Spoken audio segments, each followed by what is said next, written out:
It all comes down to this. There's only 3 matches remaining in the first ever Valoramen Cup, presented to you by HouseRivalries and our amazing friends over at Valoramen. My name is Possible. Alongside me is Dak. We're going to be taking you through this first match, this lower bracket semi-final between Wichita Wolves and RBG Esports. Money on the line here, Dak, as we start off our day. Yeah, absolutely. The loser of this will be getting the 4th place prize of $100. But if you win this, you're guaranteed at least the 3rd place position, which will be $150. So it is a money match, of course, on the line, as well as to stay alive in this playoff bracket and earn a right to face off against Elevate in the losers final. So I'm looking forward to this. We already know which maps we'll be going to, by the way. It will be Ascent for our first map and Haven for our second, as RBG banned Split and Wichita banned Bind. So I know we haven't seen too much of RBG before this. Wichita, we just saw them take out Du Bois 2-0 yesterday. But any expectations coming into this one, Paul? I am expecting Haven, our second map, to be very spicy, as it's a pretty good map for both these teams. But we start on Ascent, and for Wichita Wolves, at the very least, we don't have a ton of footage of them on Ascent here in the Valoramen Cup. I'm interested to see what sort of strategies they bring out there. Not, our elevates are last round saves when it comes to tempo, right? They're not that aggressive, always in your face, holding down the W key kind of team. They like to play around this information game. They like to play slow and outthink you. So Ascent, very good map for that. Often we see teams pull out Killjoy, Cypher, Sova, sometimes all 3 to play that information game. So Wichita, I'm giving them a slight advantage coming in here, but RBG, it would not be a surprise by any means if they took map number 1. Now, you're right on the money there for sure. And I love that you brought up information, because that was the difference maker between them and Du Bois yesterday. Their information gathering was just on another level, especially running the Sova when Du Bois weren't even running one. So that was a huge factor and a big key in them getting that 2-0 victory to earn themselves this spot that they're playing in right now. So yeah, definitely. They also relied on a lot of their just being better players gun wise, right? They're quicker on the trigger. So now I think they're going to have more of a test strategically against this squad here in RBG, who just took out attack mode 2-1 in our other lower quarterfinal matchup yesterday. That was unfortunately off stream. But yeah, I'm excited for this one. Ascent will definitely test both of these teams in terms of gunplay. But like you said, information gathering is really going to be the crux of what these teams are looking for to give themselves an edge. Yeah, and for RBG, it's been a tumultuous road to get here, right? Not only did they start down in the lower bracket, coming in as, I believe, the 3rd seed from their group, but each game has been pretty close. A 2-1 over Sugoi Gaming Omega, 2-1 over Attack Mode yesterday. Now they go up against Wichita Wolves, who have been more so, at least in the playoff bracket, polarized, right? They got kind of stomped by last round save, but I mean, who hasn't been stomped by last round save at this point? And then yesterday they had a really strong game against Du Bois, right? So I'm hoping we get another RBG kind of match instead of the Wichita Wolves one-sided one. It should be a fun one. Wichita going to be starting on the defense as we hit Ascent. Yeah, I think that's the hard problem here, is that the last time we really saw this Wichita team tested was against Last Round Save, who, like you said, who hasn't lost to them. Last Round Save right now, the clear favorite to win the competition. So it's hard to get an easy read and a good judgment on this team. I think now it's going to be a really solid test, a team that's more of their skill level going into this one. But again, it's really when we get into that level of Elevate and Last Round Save that's going to make the difference, as Super Turbo is the first one to go down. That's worst case scenario there for the Wichita Wolves. They lose 1 on that push out A main to just Dexelstar, right? So they only know that the Reyna is there. They probably expect that there are more players on this side of the map. I'd like to see RBG actually maybe play a bit slower. Okay, they're just going to reveal themselves and go for the hard hit.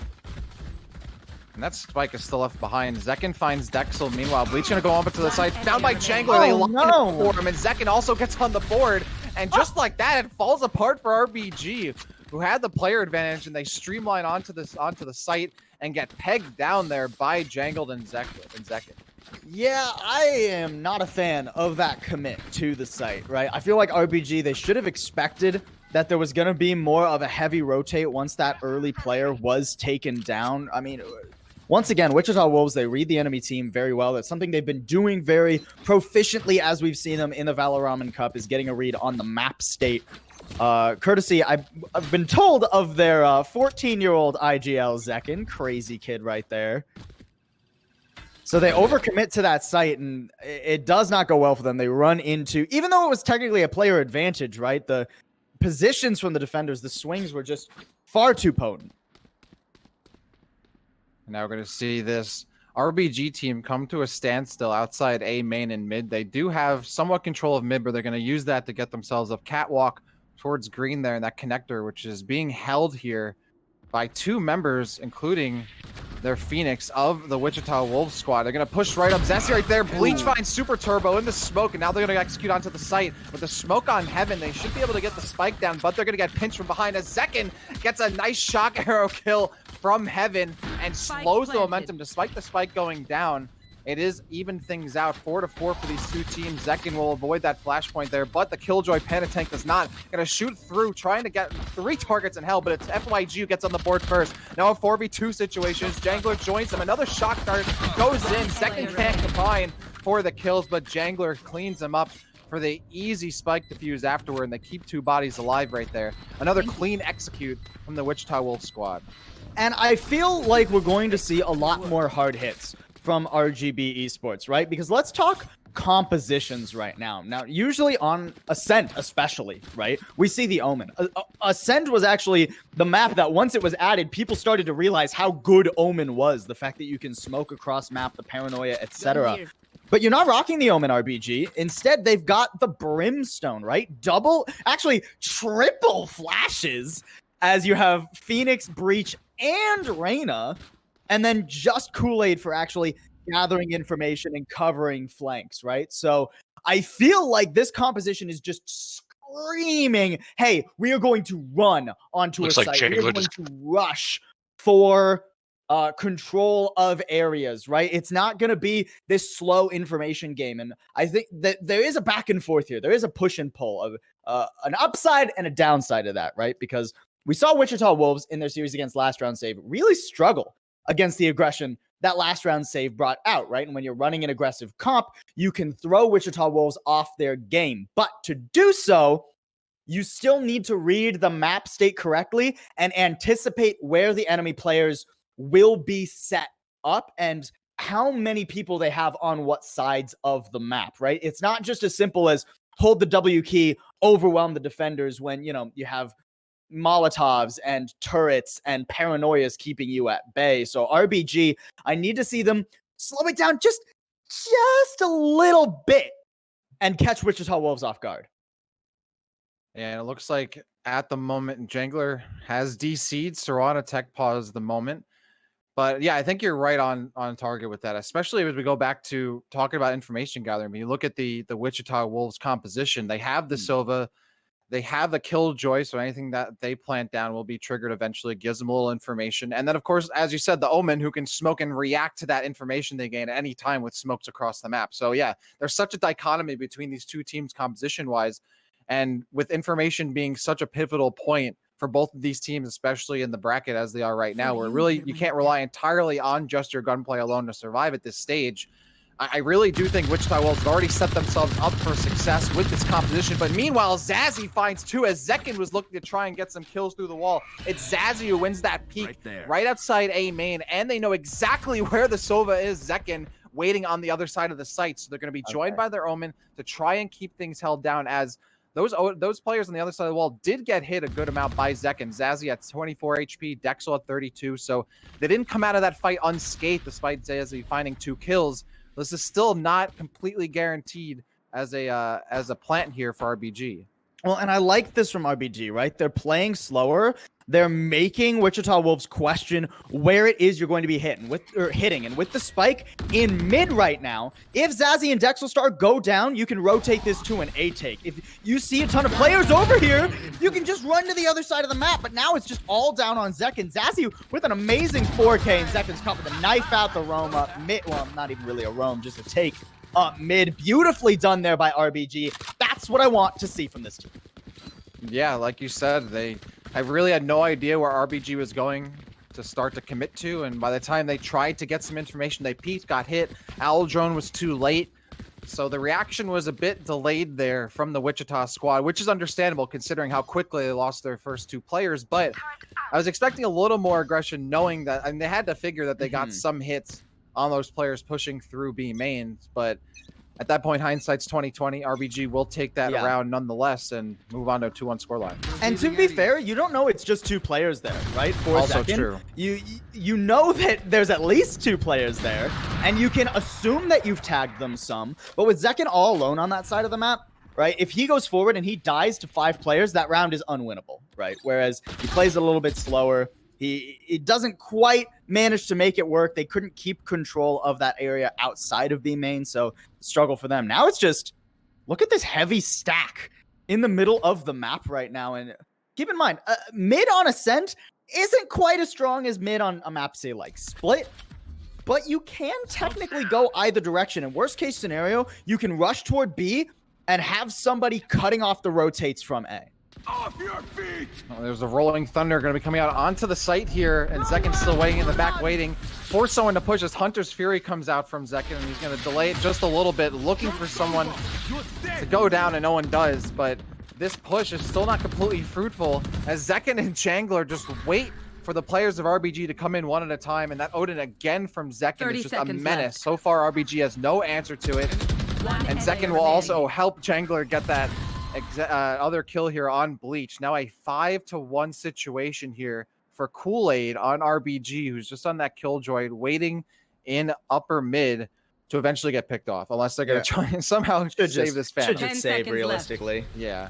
I mean, it's not too difficult to assume that the Killjoy is on the lurk right here, especially since, you know, Kool-Aid, I believe, lurks some on other maps, on Cyphers as well, so not a half bad round there for the Wichita Wolves. And RBG, I feel like they just overcommitted, right? They didn't have any information as to where players were. They threw out that Rolling Thunder blind and were so far away from the site that they actually wanted to control. And with the angle the Rolling Thunder was at, it just went onto site. It didn't even catch Zekken back in boat room, right? So you're still dealing with somebody who's potentially playing where we see Jangler right now. Well, not right now, but on that like balcony area, you're contending with someone playing towards the defender's spawn, right? I really don't like how that Rolling Thunder was used. So RBG, I want to see them play that information game again. Use these early peaks, these early bits of information.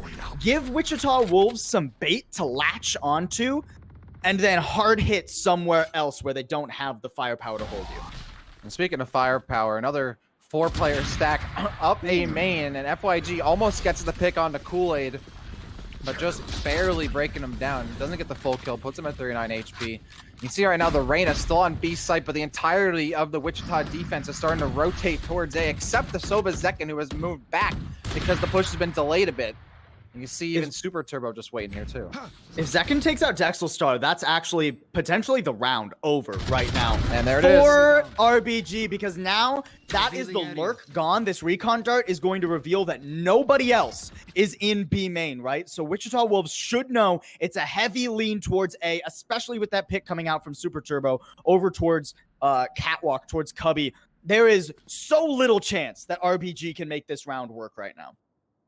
Yeah, and Wichita does not seem very worried whatsoever, not being aggressive. No more lurks coming out. They're sitting right at the perimeter of each site, just waiting for RBG to come out. They forced RBG's hand, and now RBG really has very little to play. The cards are already out on the table, like you said, so there's really no more room for them. They could try to go for a 3-player swing all the way over to B and try and take that 3v2, but by the time they get over there, they don't even have enough time. 10 seconds left. And Wichita would be able to get over there, so RBG is going to hang out and save these rifles. Yeah, I much prefer this. Good work from RBG to at least recognize that they're not going to win this round. They know that the Killjoy likes to play the A site. You rush headlong into a Killjoy when the Killjoy probably has 2 to 3 to 4 supporting teammates. You are throwing away economy, throwing away weapons. So good save there from RBG. Good discipline from them, but I still need to see a little bit more of an adaptation to how they're playing the map right now. Yeah, I mean, saving rifles is nice, right? We got to be getting those rounds, and so far they're really not forcing Wichita to switch things up. You know, Zekin already has the Odin, is continually plugging shots into this wall at B main. Hasn't changed that up. The defensive positioning hasn't changed much at all. It's really up to RBG to start trying to mix up, as you said, on this Wichita squad and force them out of their comfort zone. And this is one of the bad parts about not playing something like a Sova, especially on your attack, right? You don't get to really play that information game. You don't get to throw the recon dart out and go, okay, is it just Zekin over on B main, or is he supported by Arena and an Omen, one of which has an operator, right? So as this peek comes in from Dexelstar, yeah, that was never going to go very well for him. And this is a rush on to B out market, but the control just isn't here for RBG. They have no sight lines on the map. And yeah, Bleach, he's going to be able to at least punish Zekin, but that's another round. A 3K for Jangler. And this game's starting to get out of control for RBG. Yeah, I hate to say it, but I almost feel like this match might have been lost on the character select screen. It's coming down to the available resources for both of these teams, and RBG has, I mean, they don't even have a Reyna to throw a boom buddy in there, right? Like, they don't even have the robot to scout things out. Right, they don't have an Omen drone. They have nothing. They're entirely relying on hoping that a good amount of players from Wichita are near them. They can just flash, hit them hard, get some quick kills, and hit the site. But they don't know that. It's really just a coin flip every single time. And again, they're going for this 4-player stack right outside A main, and they're going to be running into a bunch of Killjoy utility. And Super Turbo ready with the flashes too, That right? too. So even if, you know, you rush onto the site here, the fact of the matter is you're going to get flashed and hit hard. Oh, Loki does manage to get two. One of those helped out by the orbital strike, while Super Turbo will help find one kill. It's still a 4-on-3 situation, but the Brimstone's pretty low. And Kool-Aid, meanwhile, finds the lurk coming to Cat on FYG and gets that kill. Now a 4-on-2 situation. This might be lost for Wichita, but Wichita certainly not known to not go down without a fight. That being said, Jangler drops from heaven and gets picked off. Zekin probably wants to hold on to this Odin, but economy-wise, I don't think they have to worry about it. Maybe just doesn't want to give it up to RBG more than losing it himself, but you know, I think it's special to him with how many kills he's gotten so far. So I don't blame him. Bro, you know, you got to keep that. Oh, never mind. I was going to say you got to keep that Odin to honor Sinatra, but turns out it's just going to hit the floor.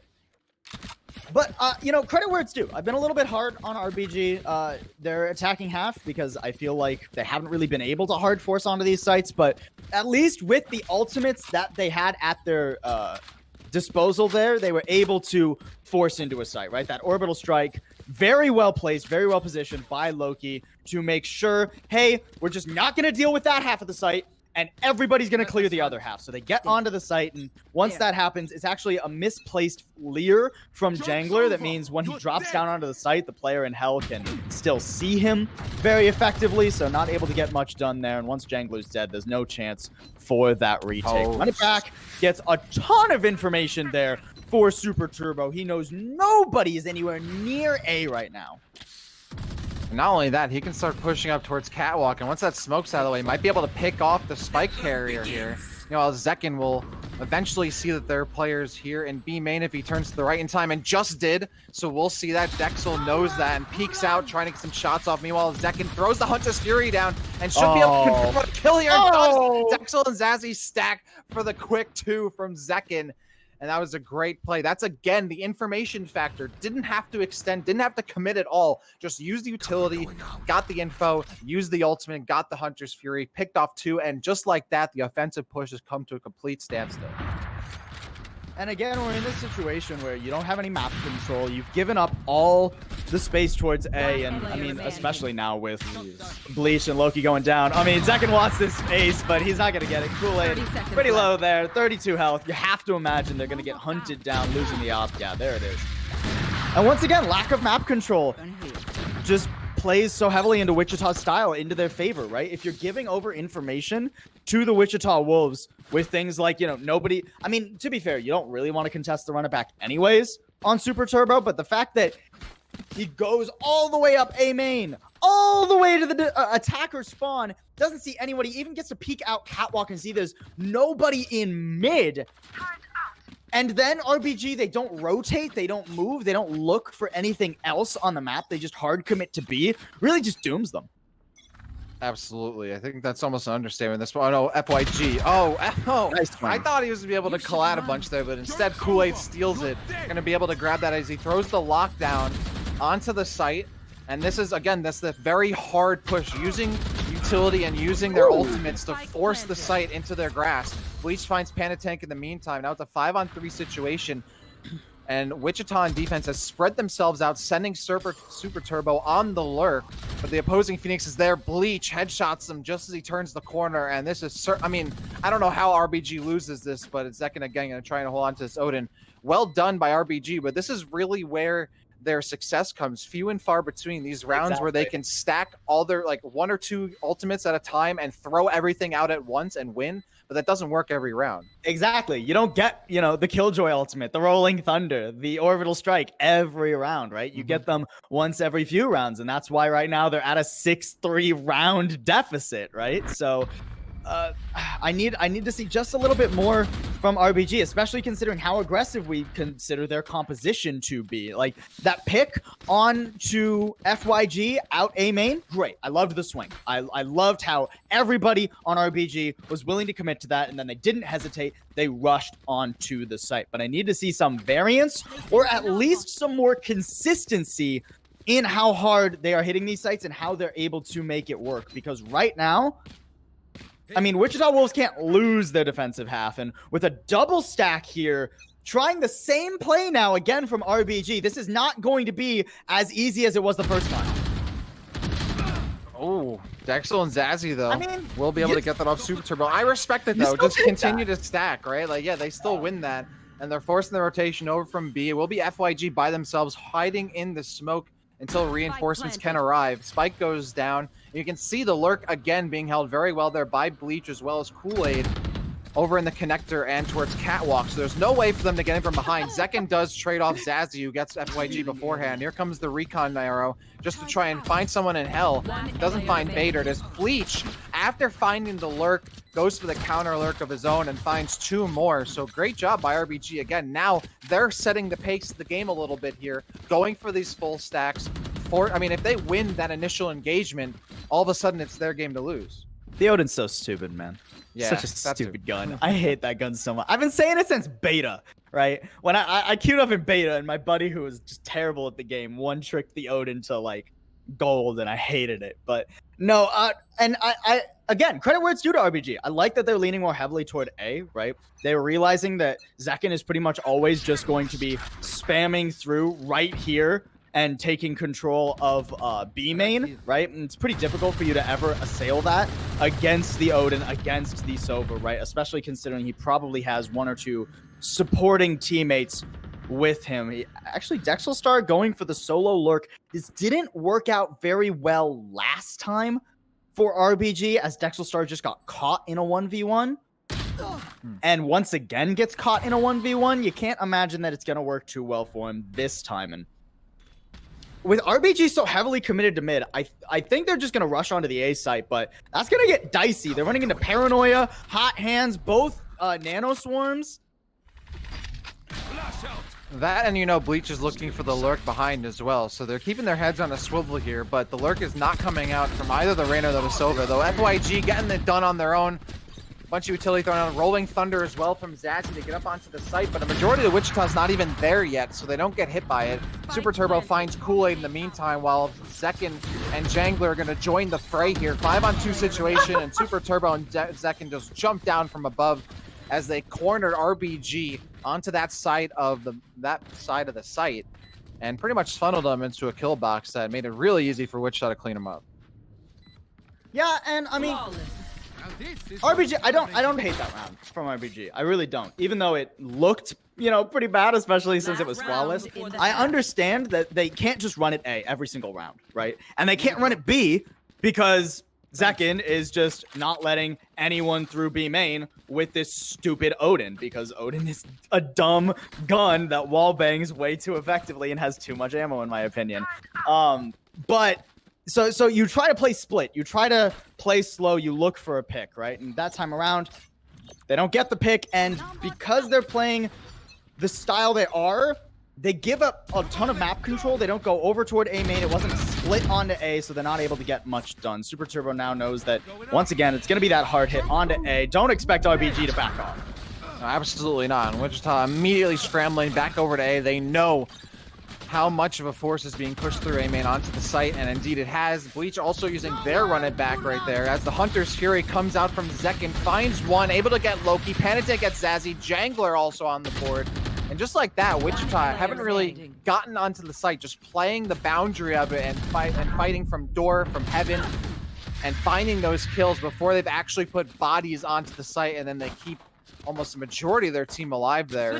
Going into the second half, 8-4 scoreline for this Wichita squad. But I props to RBG. They recognized what was working for them, stacking A, and they tried to milk it for all it's worth. They at least get some work done, right? And considering that this is Ascent, you know, it is a map we consider defender-sided. 8-4 is not unrecoverable. You can come back from an 8-4 scoreline.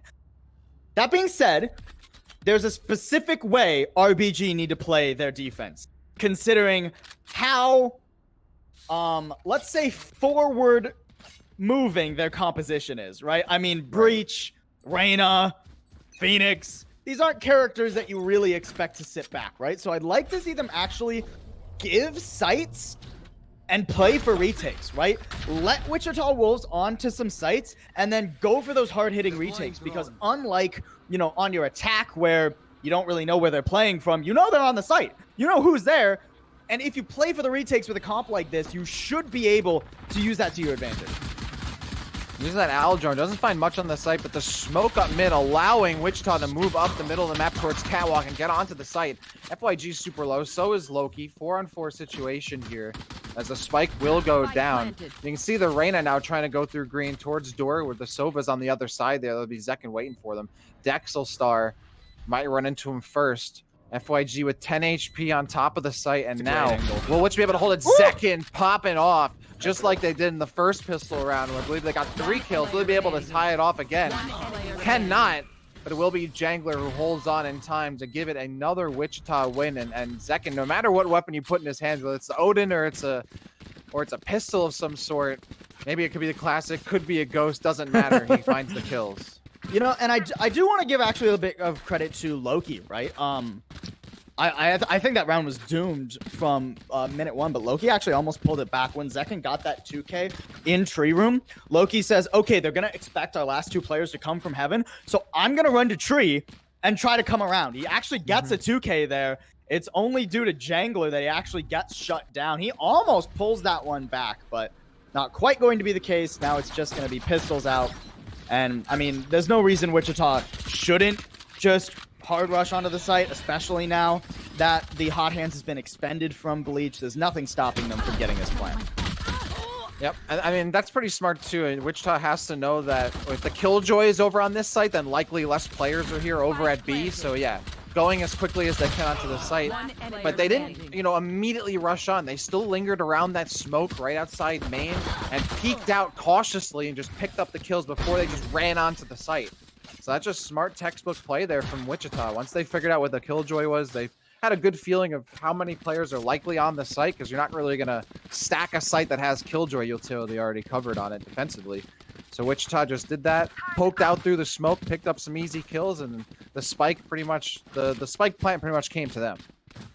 And doubling back a little bit here, Dak, the fact that RBG lost the pistol round really is pretty devastating for them, right? Because now you need to win like 6 out of the next 7 rounds to feel comfortable in this series. Their defenses need to be all but flawless.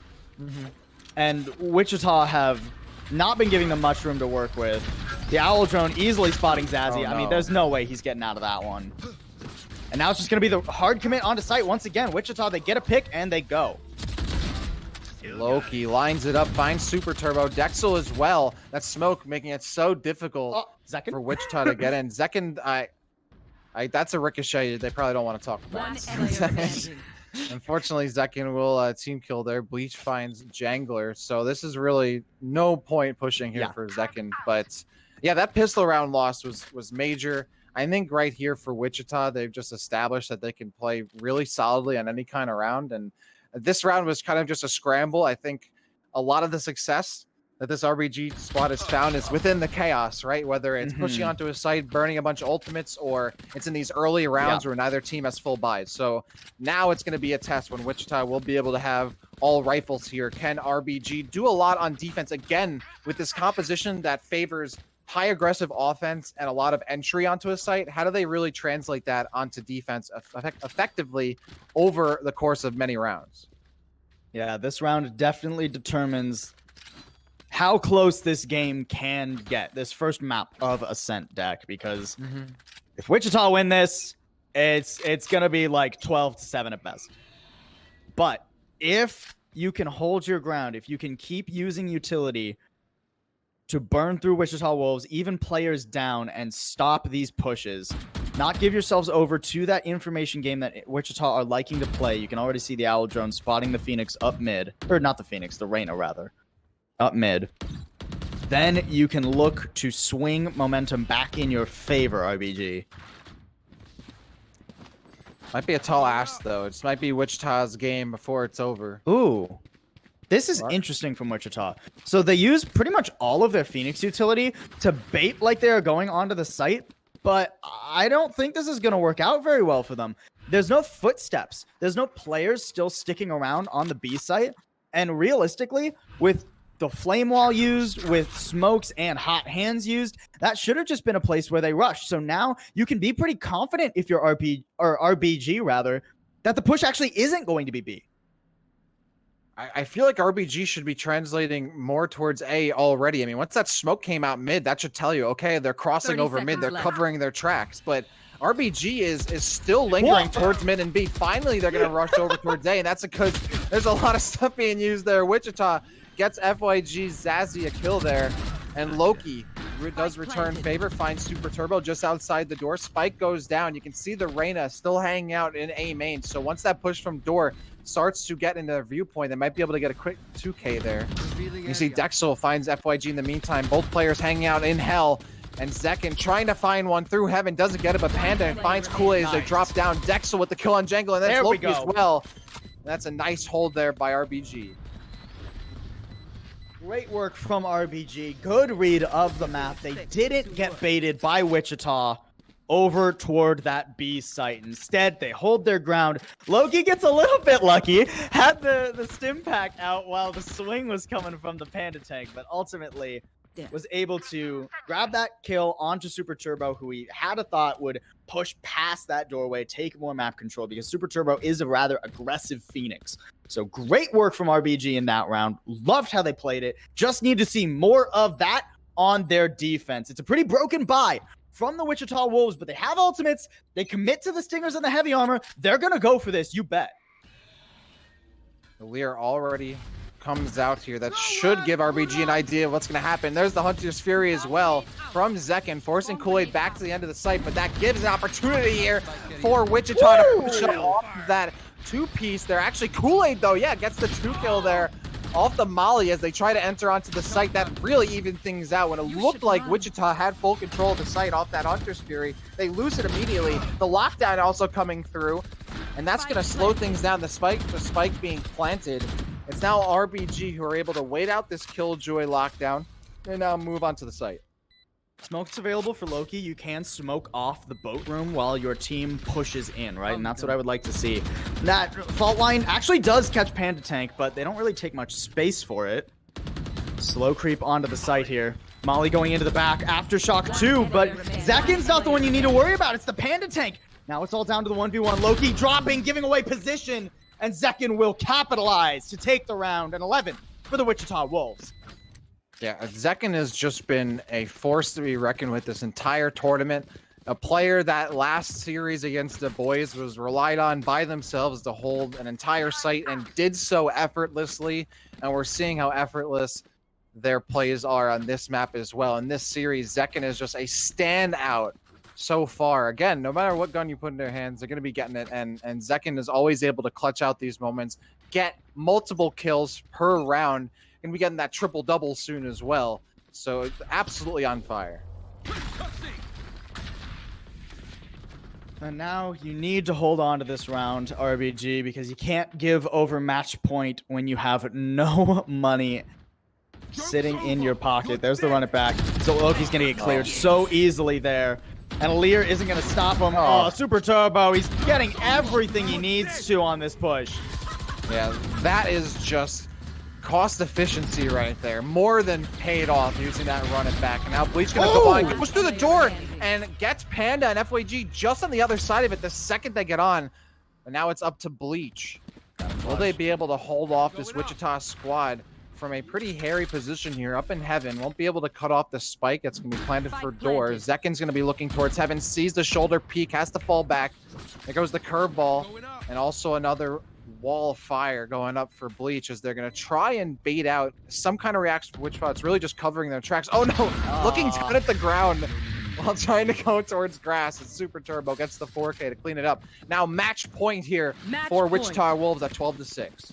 So to give Bleach a little bit of credit there at the very end, he's looking down at the ground to make sure that he's hitting that second smaller box, so that he doesn't make any noise. Exactly, Dak. Yeah. So unfortunate timing for him there, but he's still got that crazy running back with a 2K, right? So I think we cut him some slack, Dak. I think he did just fine that round, but the problem still remains for RBG. They do have enough to where they can buy into this round somewhat.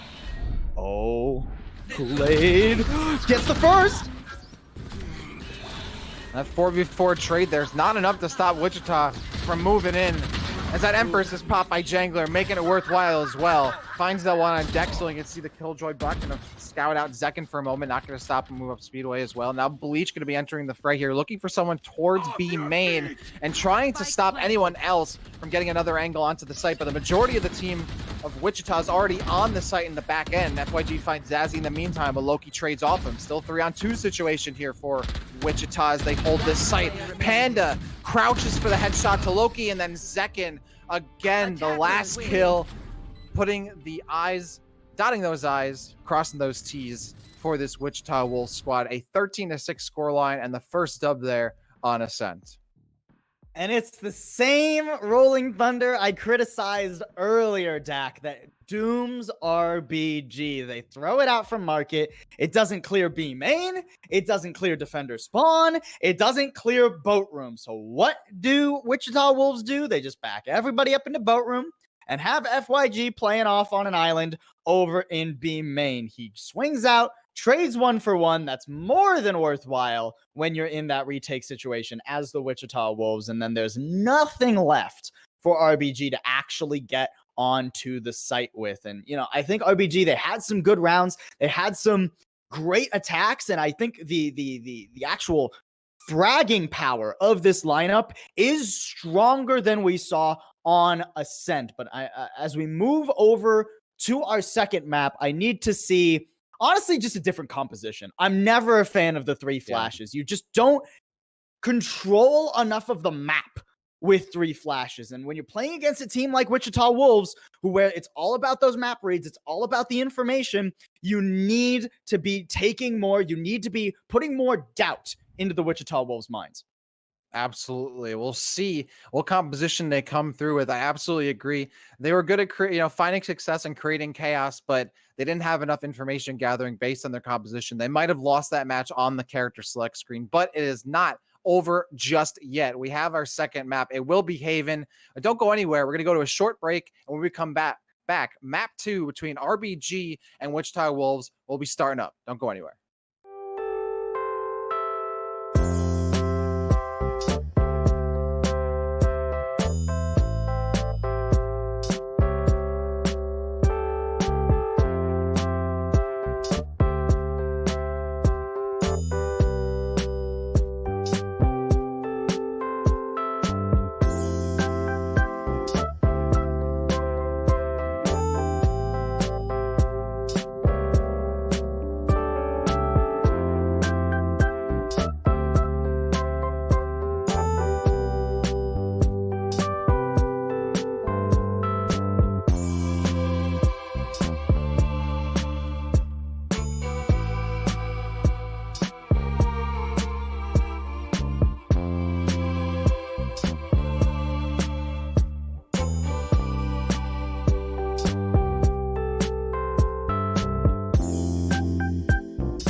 Welcome back, everybody, to House Rivalries Valoramen Cup.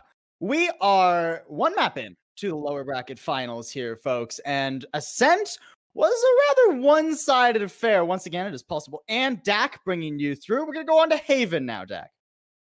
Yeah, that was a match that was certainly in Wichita Wolves' favor, but RBG showing multiple signs of life, especially on offense. A lot of stack-heavy compositions, but if you're just joining us, we would definitely say that lack of information gathering and the composition for RBG didn't really work in their favor against Wichita, just able to really scout things out before anything really happened on either site.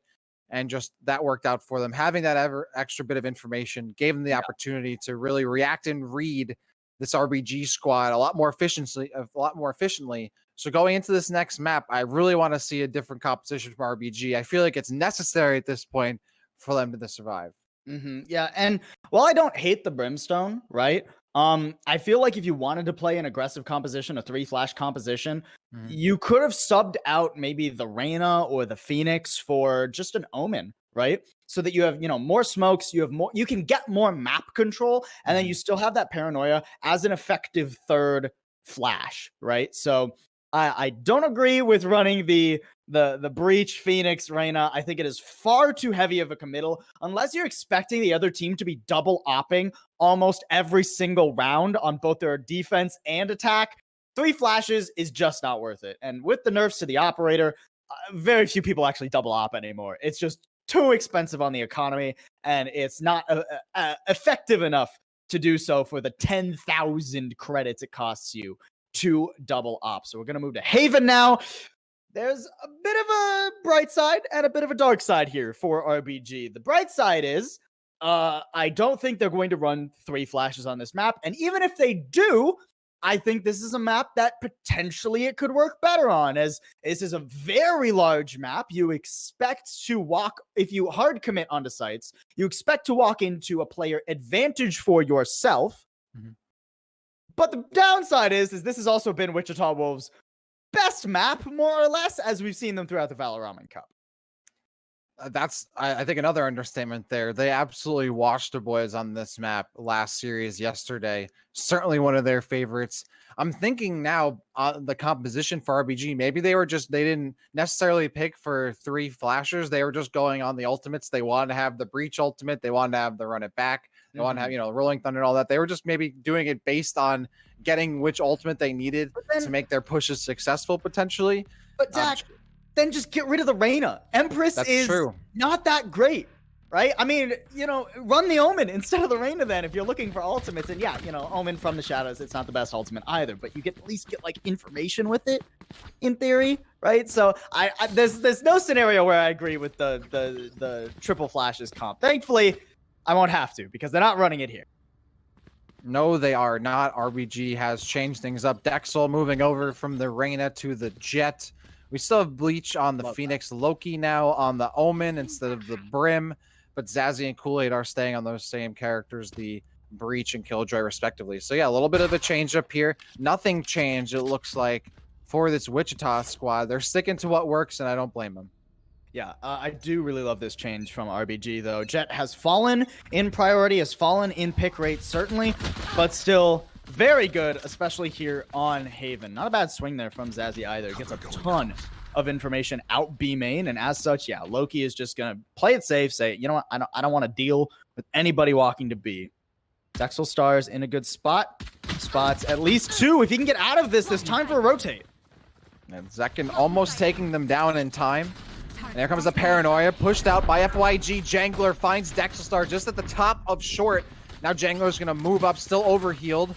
And while Panda Tank, taken down to 38, has to fall back and likely going to be looking for a lurk along with Zekin. Zekin aggressively, though, moving up through B, trying to catch some of the defenders up in connector. But the fight's already started. Jangler gets a kill onto Zazzy, and now Bleach will be following up on their Omen. But going into hell, they're going to run into FYQ, gets 2, and Super Turbo deletes Kool-Aid from short, and that is a full round win there on pistol for this Wichita Wolves squad. RBG just seemed a little bit, it seemed like they were chomping at the bit a little bit too much to take that fight. You saw Bleach pull out the curveball while his team was already swinging, right? I feel like it just wasn't like planned and set how RBG want to try and do retakes on the A site. I thought they played the beginning of that round pretty well, but the retake was a bit of a question mark for me. Here's Dexel waiting with the shorty, the classic on Jet. Has to hear all this action coming towards him, and A short misses the first shot, but gets the second one onto Super Turbo. Panda Tank will trade them off. And now that's a complete rotate out for Wichita. The noise was made, the steps were heard, and now they're going to be pushing towards B. But because the battle hasn't continued on A site, it looks like RBG has sensed it out, and they're starting to send some lurkers out to meet them, though it might be unfortunate timing it for Bleach, who's going to run to a number of members here of this Wichita Wolves squad, sees them, gets that information, and falls back to be rejoined by their team, throws another curveball out just to stop things a little more to give the reinforcements for RBG time to go back. But again, another fake. It looks like this Wichita squad is not committing. They're going to go back to A, and RBG has read that as well. Bro, these teams are playing ping pong across the map right now. We go over to A, we lose a player. We go over to C, there's utility keeping us from going up long. We're going back to A now. No paranoia here for Loki. This should be where Wichita commit. 30 seconds left. Loki hanging out on site. Zazzy gonna join in. Connector sticks out, peeks, and gets shut down by the Spectre. FYG also finding one with a Ghost. FYG not gonna send a little bit of... Zekin, that is. Gonna send the Shock Dart up to Kool-Aid, who does get pinged by it. Put down to 10 HP. And that might kill as well, as Zekin also destroying Bleach. 4 players alive here for Wichita. This is essentially undoable for RBG, as Kool-Aid has no HP to fight off with against Zekin, and that time will tick down with the spike planted and another round in the pocket of Wichita Wolves. And this is the thing Wichita like to do, right, Dak? I mean, they love to just make you doubt where they're going to hit here on Haven, and now that that round has happened, every round from now on, RBG, anytime Wichita Wolves don't hard commit off a slight advantage, RBG are going to be questioning whether or not Wichita have gone to the complete opposite side of the map. That is such a huge round when it comes to the mental game, the back and forth between these two teams' in-game leaders for the rest of this map. Absolutely, and you could tell just by the different rotations from RBG. The first one was a full rotate over to C, but the second one back to A was just a little bit, it was meandered, it was a little half-assed because they weren't sure where the squad was going to push in. Now Wichita moves on. Bleach waiting away and gets 2. Bleach also on the board for 1. Kool-Aid finds 2. That was a great wait out there, but still doesn't guarantee this route as Zekin once again, the clutch master, alone by themselves with 40 HP. That still seems like enough to be able to win this 1v1. The spike is still not down just yet. They don't have to commit. They don't have to push up, but Zekin isn't afraid. Going to be hunting for this Dexel star. It all comes down to what angle these two players engage on each other with. Oh no, ships in the night. Really? They're just walking right past each other. Zekin is creeping over towards A, and this is actually much better for Zekin than it is for Dexel Star, right?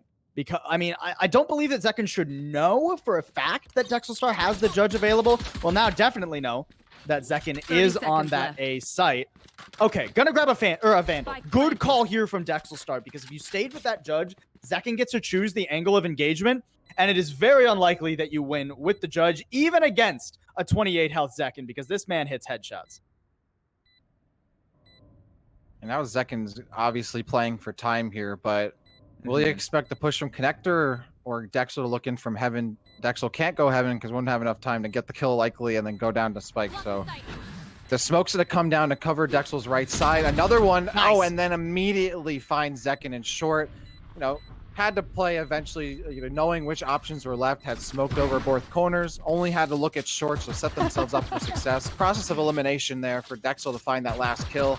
And it will be Zekin going down in short and Wichita losing their first round. And I do think there was room for Zekin to play that slightly differently. The recon dart was available, right? So especially once you hear the first smoke go out from Dexel Star, you can throw the recon dart from short above the spike. and just use that as an information game, right? Or at least use it to pull the attention for Dexelstar to have to shoot that and then go for the swing, right? So I think Zekin gets a little bit antsy on that one, but ultimately it was just the bonus round anyways for Wichita Wolves. They're not looking too bad as of yet. Dexel looking for the peak here. Doesn't see 3 members of Wichita already mosey on down A long here, but they've stopped in their tracks just for the moment and just waiting potentially for any utility to be popped here by the RBG squad or any lurkers, but none have come out so far. Zekin still looking for someone to aggro their way up A short. They don't see Dexel sitting right down there in the bottom right corner, but it looks like Zekin will with the owl drone. FYG peeks with the drone and gets picked off. Now Dexel's going to fall back here as we have the run it back popped here. And now it's going to be Super Turbo going right up into A short. Jangler finds Dexel on the other side. Loki now going to join the fray as Panda puts Kool-Aid down in the dirt. Loki falls back. Still some utility to burn. There comes a tremor out from Zazzy. Spike will be plugged by Zekin. And we see Bleach getting DC'd in the middle of that. That's unfortunate. 4v3 situation here. Is Zazzy going to move up into heaven looking for some angles and anyone who might be lurking in or peeking from A long. Jangler, though, catches Loki just as they enter onto the site. Super Turbo as well finds Zazzy. They trade off on Zekin. And Bleach, who is DC'd all the way in the back of spawn. I'm not sure what the exact ruling for this will be, but unfortunately, it'll play the round out. This. Yeah, I think they'll be able to play the round out and then pause afterward. Yeah, that's what will be happening right here. Unfortunate. I loved the way Dexelstar started that round. I gotta give the man credit, right? Because he creeps up into into sewer there, and he spotted just the tippy top of the Killjoy turret, right? Knew that as long as he didn't push the ramp, could actually still play from that sewer's position. Got that first pick onto the Omen of, I believe, FYG. Great start for RBG there. But then, it's hard to stop a run it back from doing run it back things. It's such a powerful ultimate. We are going to have a pause now, as I believe we are waiting for Bleach to get back into the game. I believe. Timer hasn't actually paused yet. Yeah, it was paused. They unpaused it, and it still looks like Bleach is all the way in the back of spawn, and I don't believe they've We should be pausing this. Yeah, there we go. All right. Okay, cool. We're good. We're good. Everything's fine. I was a little worried there, Dak, but it will all be okay. And there is a question for RBG as to how they want to play this round now, right? Because Bleach was able to save, right? Technically speaking, still has that Vandal. Not much money for everybody else. So I expect this will still be basically an eco for RBG. They are probably going to go down 4-1 here. So the question for RBG is, do you want to play this eco fast and loose, look for a gun, try and pull off a thrifty, considering that you have that Vandal to support you once we get Bleach back in? Or do you just want to play it slow and kind of move Bleach around the map and cut off the pushes coming in from the Wichita Wolves? I think those are both very viable styles to play this upcoming eco, so I'm interested to see what the choice will be here for RBG. Looks like Bleach is wandering around in C site. That tells me that potentially they might try to lurk down long and try to get a little bit of a pinch here on Wichita, but they don't have too much to lose doing that. They don't want to necessarily lose that Vandal though, and we've repaused again though. Bleach is walking around. I don't think there we go. Finally, we're going back. Pause comes in, and now we're ready to go. But yeah, they are holding up in a position where either he's going to be supporting Garage or just going for the lurk in C. Right now, he is going to be pushing up. There's the smoke, so that's going to stop him for the moment, but it did look like he was going to try to peek, and the Sova Zekin would have been right there. Meanwhile, Dexelstar, who popped the Blade Storm, does take out Panda Tank, and now they have full control of A site. In fact, Wichita's completely backed off that and will be moving over towards C. Interesting to pop the Blade Storm on Eco, but I guess whatever edge they can get on this lower round, it'll help. Bleach finds SYG as they get a little antsy and a little greedy as well, going for the ult orb, but they will trade off them. So that one Vandal that's available to this RBG squad has now gone down. Zazzy finds that Sheriff kill, but Super Turbo immediately responds with the Vandal. A minute left on the clock. 3-on-2 situation. Jangler makes it 2-2. And then another one as they continue to feed. 2 quick ones there. And now back to that Blade Storm that was popped by Dexelstar to get the initial kill is now going to be the only thing that this RBG squad is going to be able to rely on to keep themselves afloat in this round. Ooh. Yeah, that's a hard one to make work. Yeah, for Dexelstar. I feel like there was an opportunity for RBG, and I hate to keep picking on him. I hate to, but there was an opportunity there for them to actually swing that round back. Two things went wrong for them. One, once Dexelstar got that pick over on A long, they just leave it, right? That's a gun on the ground. A gun you can go pick up. I would have loved to have seen Kool-Aid and Dexelstar move up and try to take control of that, especially since Super Turbo just gave it up. Two, Bleach was the one peeking down C long, right? You trade your only actual gun in the round, and from there, it's basically impossible to pull off that Thrifty. Oh, Bleach. Zekin was smoked out. I believe they're paranoid, and Bleach gets the pick. Finds another one. Two quick ones for Bleach. Off that run and back, and then almost be able to stay alive, or FYG almost able to collapse onto Zazzy, but FYG does find it, actually. Zazzy was the one who might have been able to help out Bleach there, but gets picked off instead. And then 13 seconds left on the clock. A 3-on-3 situation already as things slowed down for Wichita, who are coalescing out in that A lobby area. This gets tricky for RBG, right? Because yeah, you've traded 2 for 2, but ultimately 1-for-1 trades, even trades, in my opinion, favor the attacking team, especially on a map like Haven where it's so large. There is no way 3 members of RBG could ever hope to actually hold the whole map, right? So they have to move over towards the other side. They give up the A site entirely. And while Bleach is going to try and, stop the plant, the plant's actually going down over in that corner. So now it's a retake. It's a 3v3 retake where you've just blown one of your flashes and lost a player to boot. This is rough for RBG. Last rough now. Bleach making it much smoother for them, going on 4K now. And there's the lockdown from Pana just to try and buy themselves a little more time in this 1v2 situation. And might luck out because both Bleach and Kool-Aid are almost stacked up on each other a little bit and might not be able to trade immediately, but they do get in position to trade just in time as Bleach gets the 5K and should have just a few seconds to spare to get the defuse and that second round win for RBG. You can't. Bleach, the man, the myth, the Phoenix, rising from the ashes for his team. Ace in the round, well-deserved at that. And I was a little bit confused for RBG as to why they weren't just pushing up to A long. They wanted the detain to go off first, so they knew for a fact that sewers was clear, right? So then, once that information goes out, the only place that is close enough to the spike for someone to be playing it was A long. Both players swing that. Very difficult for the Panda tank to win that 1v2, and doesn't happen. Bleach locks it down. Good swing back here for RBG, and they're going to keep it rolling. Great pick there out A long. Now they're going to go back, check sewers, and get another pick to boot. This is going so much better for RBG. I love how they're playing more aggressive. Oh, Zekin does not find anybody with that Hunter's Fury. An ultimate that they've relied on to give themselves a little bit of a wedge onto sites in previous games. Unable to do so this time. Super Turbo does get Loki in that connector towards a short, and now he's going to be able to start rotating over. Bleach going to be coming on the lurk. It's Zekin who finds Zassy in the meanwhile. They're going to get on C site and will be able to get the plant down in a 3-on-3 situation with both teams spreading thin, and Zekin will get the lurk from Bleach denied. And now that's an opportunity for them to try to create a pinch situation on Garage, but they're leaving C site open entirely here for a potential retake situation of their own. Zekin already used the Hunter's Fury too, so this spot is not, ideal for him. He is going to get this swing. They have no idea. Yep, beautiful, perfect, amazing. Yeah, they had no idea that Zekin was coming through all the way, and that's a great response. Once they took out that Bleach lurk, it was a prime opportunity to go for a lurk, create a pitch situation, and force RBG to get onto the site and hold multiple angles, which they just couldn't do, as you could see. And that spike gets planted, doesn't get defused, and that's 5-2 for Wichita.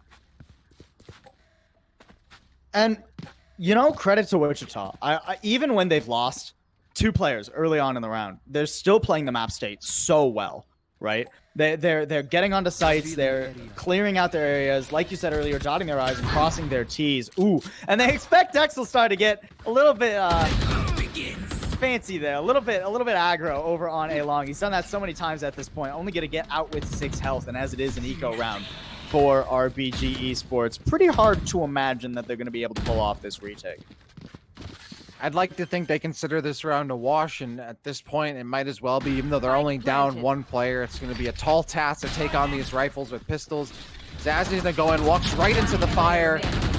Yeah, it's cows to the slaughter. They all go down. A 6-2 scoreline, but that's a calculated loss there for RBG. They had to do it to get themselves back in the eco game, but losing this round will put them in another tough situation going into the last portion of this half. They can't afford to really take any more eco rounds without letting this game get away from them in this first half, but they're really not in much of a position to be doing much saving. If they lose all their rifles here again, it's almost impossible to take the rest of this half. 6-2, an even better start for the Wichita Wolves than we saw on Ascent. And while this is Haven, this is the one map I would argue can be attacker-sided depending on the playstyles of the teams. It's still not, you know, egregiously attacker-sided, right? You still want to be putting up more than 2 rounds on your defense. Oh, Zazzy, you gotta respect that the door's gone, man. Bleach now going for another lurk mission, and Jangler is waiting for them. Bleach has done it way too many times. Yeah. And now Wichita knows that they have a lot more room to work with. Potentially they could run, they haven't gotten the note that they could go towards A, which is completely open. They might be figuring that because after that lurk kill, there's going to be a hard rotation A, but that hasn't happened from RBG just yet. As now they're going to be pushing up towards C-Long, Wichita that is. And they're going to have Kool-Aid waiting on Panda Tank, who pushes through Garage. Now there's the Rolling Thunder coming out from RBG to continue to stop this push, but as Super Turbo and FYG shoot through it, get some kills. Loki does as well. But just like that, this goes back into Wichita's favor. Oh, and with the spike being dropped on the site, right? You can't rotate. You have to commit. You have to run into these 2 players. Player remaining. They can't trade off each other. Got to be careful pushing up C-Long. Loki, though, transitioning out of that corner with the teleport. And now looking for that one shot. Can't trade. Oh, no! He had it. Then runs out. So close. I'm trying to think why you turn that corner with the knife out. I'm trying to... I think Loki expected Jangler to be pushing around the back of the site to try and pinch with Zekin there because Zekin was slow walking around that corner. So I think Loki just overthought it a tiny little bit and loses out regardless. I still want to give Loki credit. I feel like he played most of that round so well. That last little bit is going to haunt him. As 7-2, I mean, Zazzy's about to get caught in Garage here. That fault line doesn't hit anybody, and yeah, he's just done. Dusted. This is going to be an easy C-site take should Wichita Wolves want to commit to it. Have to be careful, though. Bleach, again, looking for a potential lurk here. Might be able to find Zekin towards back spawn and almost catch them in their silent, but Zekin gets away just in time. But Bleach, being so far removed from the rest of the team, can't help out as he's losing teammates one by one and now finds himself alone pushing in towards Garage where Panda Tank is waiting for them for the easy cleanup, finds that head, clicks it, loses only 6 HP in doing so. And that's another round for Wichita, which so far their offense has been near perfect. 8 rounds on, potentially get 2 more, and looking like this match point is coming sooner and sooner. It's going to be a rough half no matter what for RBG, but they have the tools to at least make this next round competitive, but you're also running into the lockdown here from the Panda Tank. So if Wichita Wolves want a site, there's not much you can do to stop them from taking it, especially with a run it back coming out from Super Turbo to clear it and from the shadows for information. Wichita Wolves, I mean, there's not much of a reason they shouldn't win this round, realistically speaking, unless Super Turbo gets caught here on a paranoia, but both players spotted, not the ideal swing from Loki. Is the 1-for-1, so not worst case scenario here for RBG Esports, but Bleach's position is going to get spotted on the A site too, and now they want to just take out this Phoenix. And the run it back being used here to stop the push a little bit, get some information, try to get a kill before the push happens, but that did not work out. Arner back, not going to earn him anything. Jungler will put Bleach down in the corner. And now FYG looking for someone to go onto the site from Connector, but it's Dexel doesn't need to commit because they're off. Oh, Zekin for 2. And it just...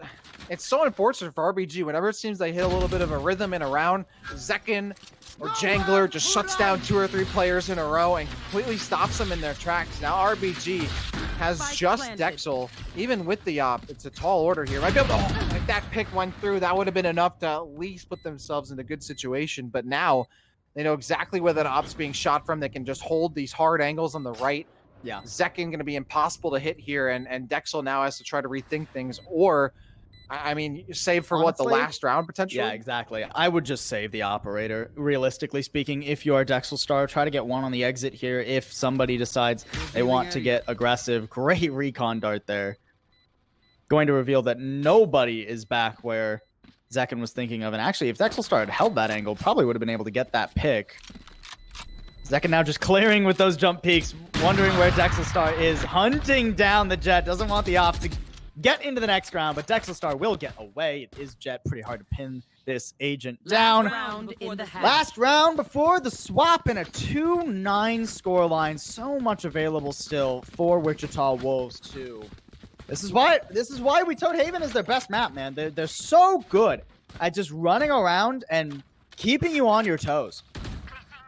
Absolutely. They've been playing their own game. It almost feels like there wasn't a moment in this map so far where RBG feels like they had some kind of control. At least on Ascent, there were a few rounds on offense for RBG where they were really playing to their own tune and forcing Wichita to kind of change things up a little bit. But Wichita on offense has just been relentless right now. Loki, though, will start things up. First Blood finds Super Turbo just outside garage. They're inside the doors, that is. And like that, Wichita responds with slowly transitioning up towards mid B, potentially towards A, looking for the lurk there is Panda Tank, but otherwise they might be positioning this bomb or this spike for a B plant. Otherwise, they're going to slowly look for picks as they go towards A. Second gets caught though, very ambitious roam through the middle of the map there, and that pretty much gives the entirety of control over to RBG, right? Police just mows them down as they're running up. They should know exactly where this Omen is coming from, and FYG not going to get that done. I feel like Wichita Wolves maybe got a little bit ambitious. I'm not going to lie. Switching sides. Especially with Zekin going through B. I think they felt that they had pulled more defenders on hard rotates either to C or to A than they actually did. RBG, they just stand strong. They go, no, we don't know where they're coming from. We have no information, so we're just going to wait here. They hear Zekin hightailing it through the B site, and once he's dead, there's no map control left for Wichita Wolves. So, but now we're going on to their defense, regardless of a strange last round from them. They are still in a very comfortable lead. So, Wichita in a good place to lock this series up 2-0 and move on to face Elevate. Certainly, to me, felt like Wichita they were just fishing for the kill right there. They knew they have such a lead that last round is pretty inconsequential, but we'll see if that ends up biting them in the end, if RBG is able to bring things back. Maybe they wish they had that round and didn't play a little sloppy there, but Wichita certainly confident in themselves on defense. They've left A entirely to their Phoenix, essentially, to hold this over in lobby. We'll see if Dexel Star is able to get on B site meanwhile, but they're going to get smoked out, and things just very slowly working for RBG. They're looking for a little bit of information. They still don't have too much information gathering. They still don't have a Sova.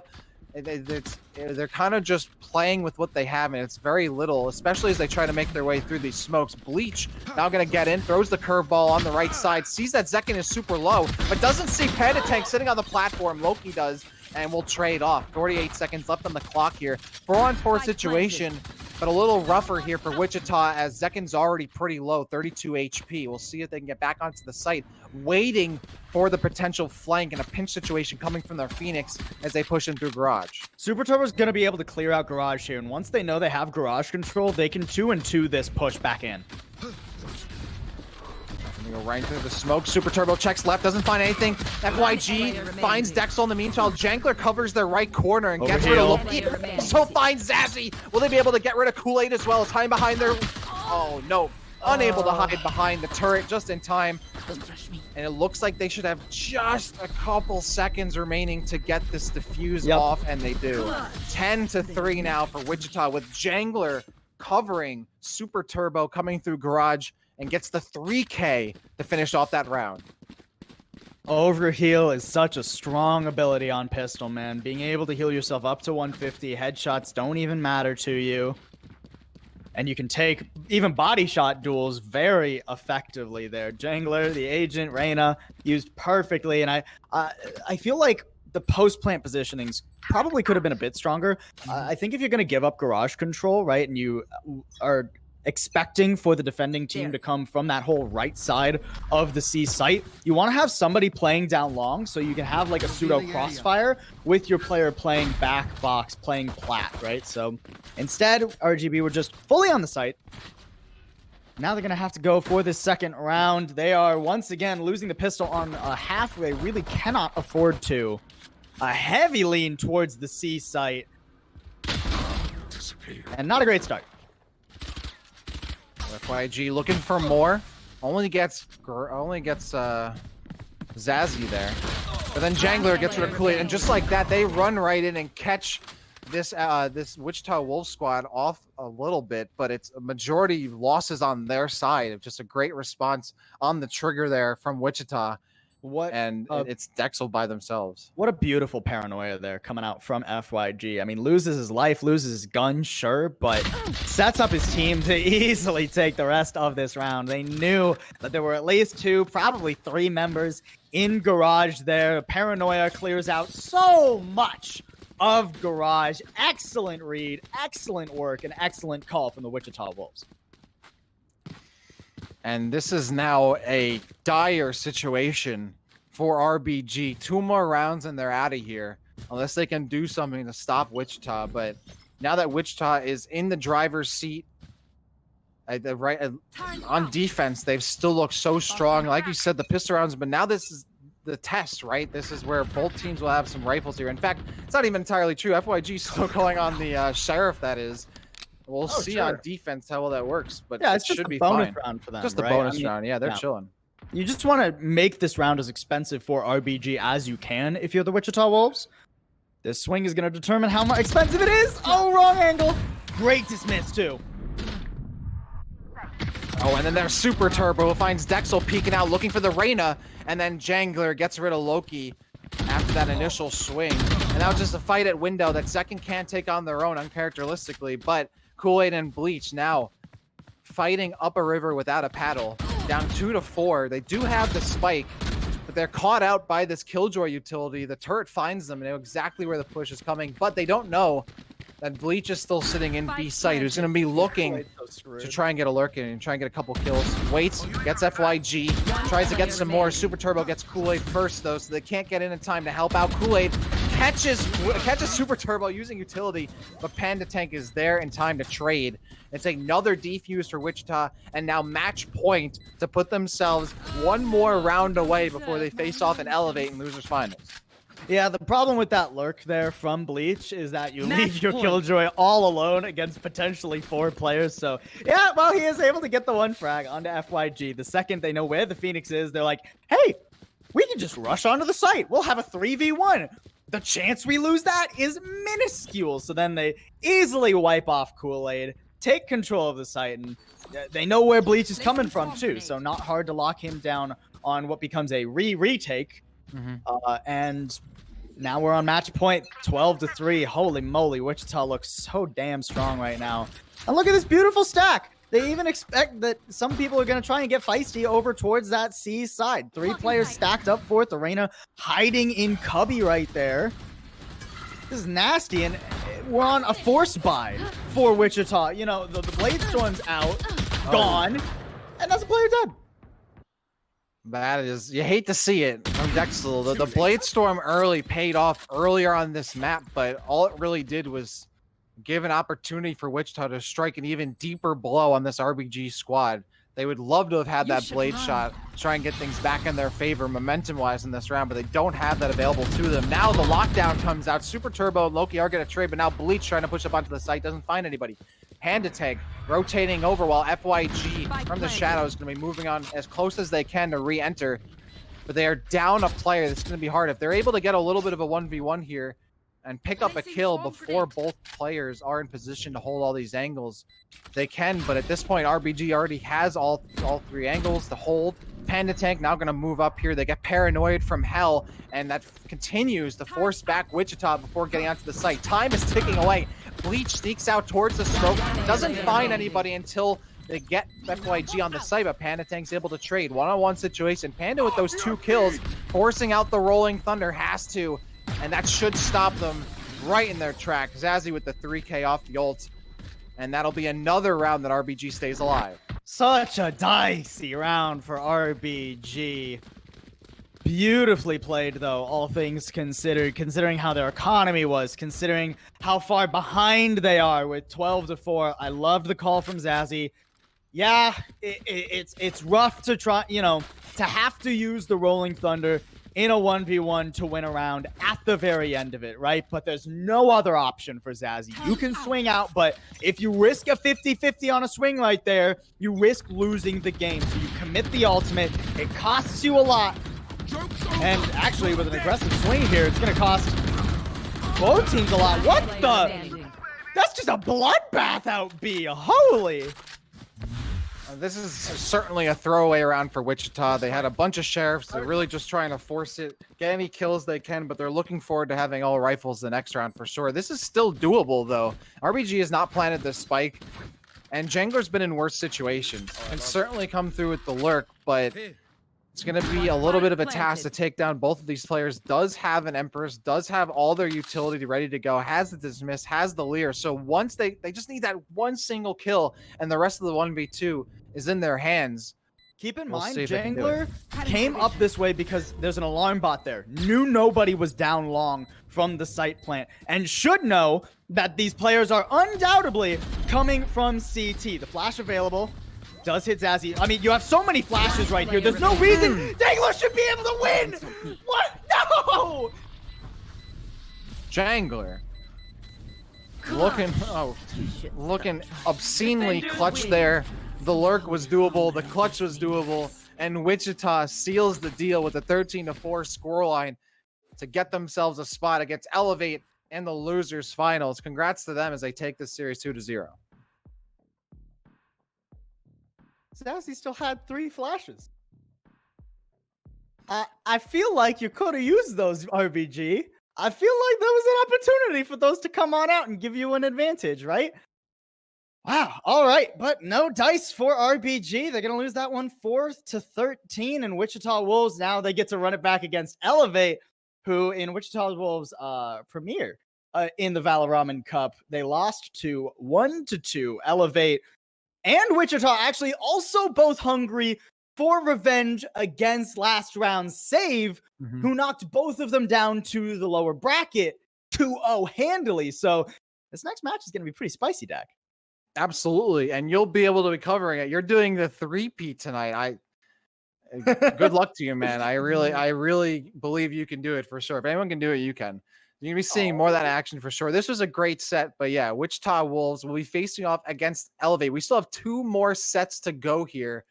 4th place finish for RBG. Congrats to them. They do get a little money in their pockets, so it was at least worth it on that front. But there's still more Valoramen Cup coming your way. We have the losers finals between Elevate and Wichita Wolves happening right after this. And then after that, grand finals where the winner of Elevate versus Wichita Wolves will be facing off against last round Save, who will have a map advantage in that series. So don't go anywhere. There's still so much more Valoramen action coming your way. I'm heading off, but Paul will be back on the other side of this break. Don't y'all go anywhere. More Valoramen Cup brought to you by Vite Ramen and HouseRivalries is coming your way after this break.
Welcome back, everybody, to our second set of the night here on day 3 of the Valoramen Cup number 1.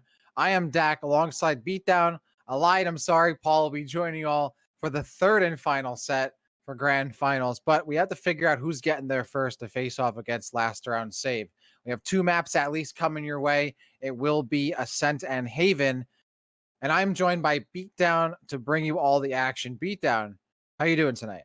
I'm doing great, Dax. Super hyped to be casting back with you again after just getting off some pretty hot series last night, and now we got a pretty dope matchup ahead of us right now. It is going to be the Wichita Wolves, who you all just saw on stream, and Team SuperFly, who are formerly known as Elevate. Pretty much the same team with some tweaks based on what you've been seeing the last couple of weeks of this tournament, but this is that team. Essentially, they're just going by SuperFly right now, and it's going to be a really interesting matchup, partially because the Wichita Wolves have always been a bit of a question mark since we saw them play last round save and get more or less dismantled. But you talked about it yesterday, Dak, how, you know what, last round save is probably the best team in the Valoramen Cup right now, and getting dismantled by them isn't as bad as one might think, because now they've been dismantling pretty much everybody else as they've been moving their way through the playoffs here, including having a really convincing 2-0 in the previous series just tonight. So now I'm really curious to see how they're going to perform against SuperFly, formerly Elevate, who I personally thought was going to be a contender to win the Valoramen Cup. So it should be a good match. Absolutely. This is, I've been saying this, as you pointed out, losing to last round save, I don't think means too much in terms of where your judgment is until you get farther and farther in the playoff bracket. Now, Wichita Wolves have proven that they're better than the lower echelon of teams, but are they as good as SuperFly? Are they as good as last round save? The two teams that I've had a pretty substantial gap compared to the other teams. They've kind of ran away with it. They certainly seemed like they were playing at a higher level than the other teams in the competition. And now is up to it's up to Wichita. Can they prove to play at that same level? And coming from their win off RBG, they won that very solidly. Du Bois, they won that very solidly. They haven't dropped maps in the past 2 series. So I think Wichita has certainly proven themselves that they can hang a bit, but can they actually take a map off or even defeat SuperFly, who is the other favorite to win this tournament? They're the only loss to last round save. But even then, they also kind of got spanked by last round save a bit too. So potentially these two teams here, SuperFly and Wichita Wolves, might be pretty even in skill. I wouldn't be surprised if this win goes either way. I don't think there's a clear favorite coming into this series. Both teams have won really, really strong series against every other team in the competition, and both teams have lost really hard to last round save. So looking at this on paper, we're going into a set in Haven, which are the same maps we saw Wichita went on in the previous series, but also 2 maps that Elevators or SuperFly has also been successful on throughout this tournament, especially considering I feel like every team banned split, so we haven't even been able to go there. So there's only so many maps you can be playing on potentially. That being said, I'm really excited against this, like you said, because both of these teams have a great case to make it into the next series. That's right. Wichita Wolves, who have redefined our expectations of them, and SuperFly, who have just been playing SuperFly all throughout the Valoramen Cup. We're going to see who goes into the finals versus last round save to take it all. And of course, they're probably watching the stream right now, trying to get a handle on who they're going to be facing in the grand finals. But right now, Wichita Wolves on the defense, SuperFly on the offense. It's looking like we originally thought we were going to start Haven, but we're going to start on Ascent here. And already, it's looking like plays are being made. The Panda Tank is going to start things off with a hot headshot. And oh, make it 2. That is not a bad way to start things off. If I'm not mistaken, for Wichita Wolves, they won the pistol round every time in the last series. They might have dropped it once, but I'm pretty sure they won it almost every single time. And this is no different. They lose only one body. Zekin with that final kill. How many times have we seen Zekin get the final kill on a round throughout this tournament? It seems like almost every single time. It's not them. It's certainly Jangler, Super Turbo as well. I mean, this entire team has been popping off here. And I believe in Super Turbo's mom was in chat, which is super hype. I super hell yeah. love Shout out parents that are supportive of their kids playing games. And certainly this team is a really strong group of players. So love to see that support. And I'm sure there are a ton of SuperFly fans out in chat as well. So got to be here for both of these two teams. Whichever one of these teams wins it. This is not only a bit of a money match as well, because both of these teams are playing for a little more money for that at least third place position. But of course, they're looking for that seed, that spot, that berth into grand finals.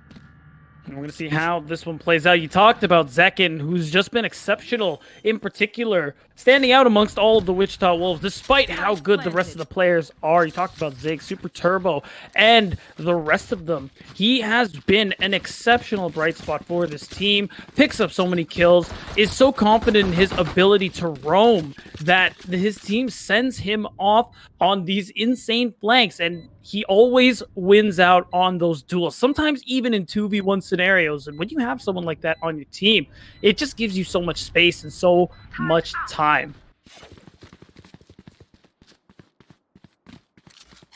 Yeah, this is going to be another win here for Wichita. There's nothing SuperFly can do here whatsoever.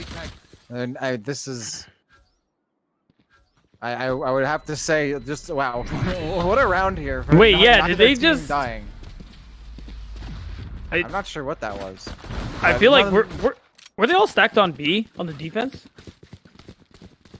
I guess so, and I guess they all and they just rotated out, and then they rotated and got caught out with a situation over on A main, and didn't want to challenge it whatsoever. So it is what it is, I suppose. An odd round from these two teams, but it's not a round that they probably would have expected to win after losing the pistol round anyway. So yeah. If anything, I would say that that's probably a win there for SuperFly, because they didn't lose a hard round 2 after losing pistol round. But yeah, quite odd to see that. A little bit, but as we move on to round 3, we're starting to see the big buys come out from both sides. And it's looking like A might be the play again, but right now, Wichita are hanging out in the courtyard area, one of the most important spots on the map to be able to control in terms of space and positioning. And I think they're trying to just figure out where they want to go. They're trying to see what utility they can get out of SuperFly here, and they're going to respond accordingly. It's just been very slow, as it looks like they actually want to move towards B site. This is somewhat of an odd hold from SuperFly, because they stacked 3 players on A, even though they already had the Killjoy utility down. I'm assuming that's to try and play off that utility, but likely it really would have just worked for information gathering. What they know now is no one's been triggering any of that. So they have to think that there's going to be a majority of the players over towards B, and here comes the execute. Wolvie's the first one to take point, and Super Turbo knocks him down. And the shot guard from KP gets Super Turbo on the trade. Now KP still sitting back on site. She's going to look for some more, but Panda Tank puts them down beforehand. A 4-on-2 situation as the stragglers from SuperFly are going to try and rejoin, but they can't trade off each other.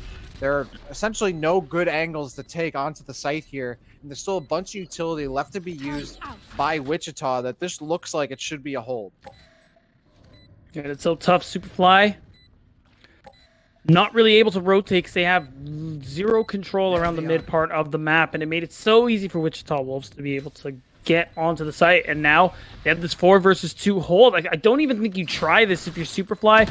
They're trying to see if Wichita aggress onto them, pick out some exit kills. They are going to get 1, looking for 2. They are going to get a kill. Cole actually gets 3, but it's still not enough as Wichita Wolves pick up their 3rd round straight.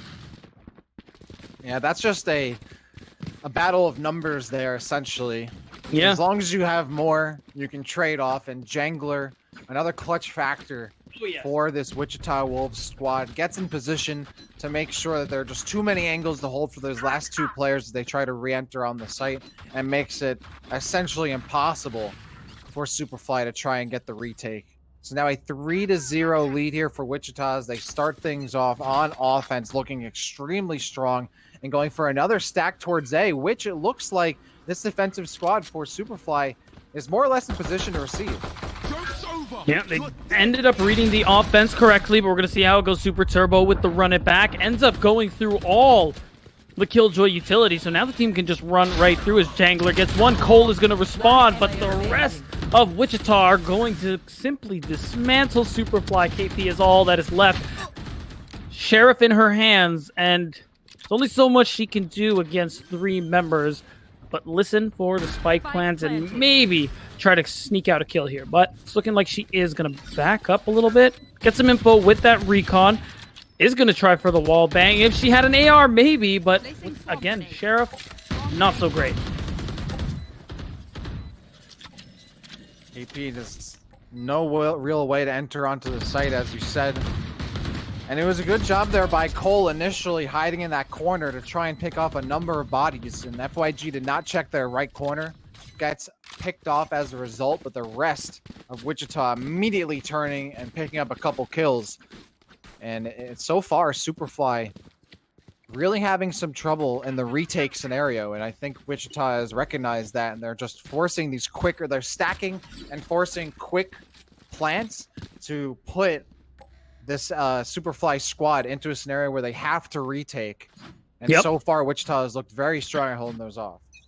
Yeah, but if it's not this series, it's the last few they've played. They are so good at staving off retakes from the defense when they've got a spike on site. So they're perfectly fine forcing an early plant and getting themselves in such a great scenario here. The thing is, though, Wolfie on SuperFly actually has an operator. But again, you can see from Zekin and the position he's in, they're not watching this mid area. Usually a great place on Ascent to make use of that operator, but in not doing so, you give up so much real estate on the map over to Wichita Wolves, and they're happy to use it because they managed to sneak their way over and get a great position onto A site. But Wolfie, still making use of the operator, is going to get one, is going to get 2. So Wolfie wants to keep them in this. Oh, Panda Tank will find Cole up, and I would say at that point, off those 2 kills, you'd have to think Wichita might think twice about going on to A site, and it looks like they certainly have. And you can see SuperFly really rotating hard. Despite Wolfie getting those 2 kills, they rotate almost majority, if not the entirety of their team, over towards the A site, and this gives Wichita an opening not only to get onto the site, but to give themselves angles towards spawn. They put a little 30 seconds a left. little salt in the wound there as they get onto A site, and now have a 3-on-3 situation where we've seen them time and time again win this, able to trade off of one another or just be super clutch. You can see there, Jangler has already popped that Empress just to be sure. The Killjoy lockdown will come down, and Jangler decides, as well as the rest of the team, there's not much they can do about that. They have to take it. Lockdown comes down. Oh, actually, that's the lockdown from their own Killjoy there. Now that that's stopped off, the rest of the team can now retake here, but it's going to be Wichita who's still in control, holding from the back site, and Super Turbo puts down Peanut. Jangler still waiting with the Empress, just comes out of it, and now Wolfie with the op, just looks away just as... Oh, had they looked a split second longer, would have found the Killjoy kill, but at that point, the retake was going much too slow, helped by the lockdown to slow things down for the retake, keeping Wichita in control. Great job by Panda Tank holding on to that at the last second to throw down the lockdown, slow down the retake, and once again, Wichita wins in these retake scenarios. And it's so smart to commit the Empress and the lockdown. You might think it's a little bit expensive when they're so good at these 1v1s, but it still works out for them because they always manage to create these little advantages. Even if it's 3 versus 3, they have ultimates. You literally don't get to walk onto the site anymore. And it's always great to watch the way Wichita use their ultimates on offense, on defense, to be able to get those takes and retakes. And it's the reason they're 5-0 right now, looking to pretty much continue their streak of unanswered rounds. And as they move towards a site, it's very likely that that is going to continue. There's only one person there right now. They're moving in. Oh, and Super Turbo catches Cole before they can situate themselves outside the door. Now Wolfie pops the Blade Storm, gets gets two. The altitude to find two, but Zekin responds with the Hunter's Fury. Jangler finds Peanut.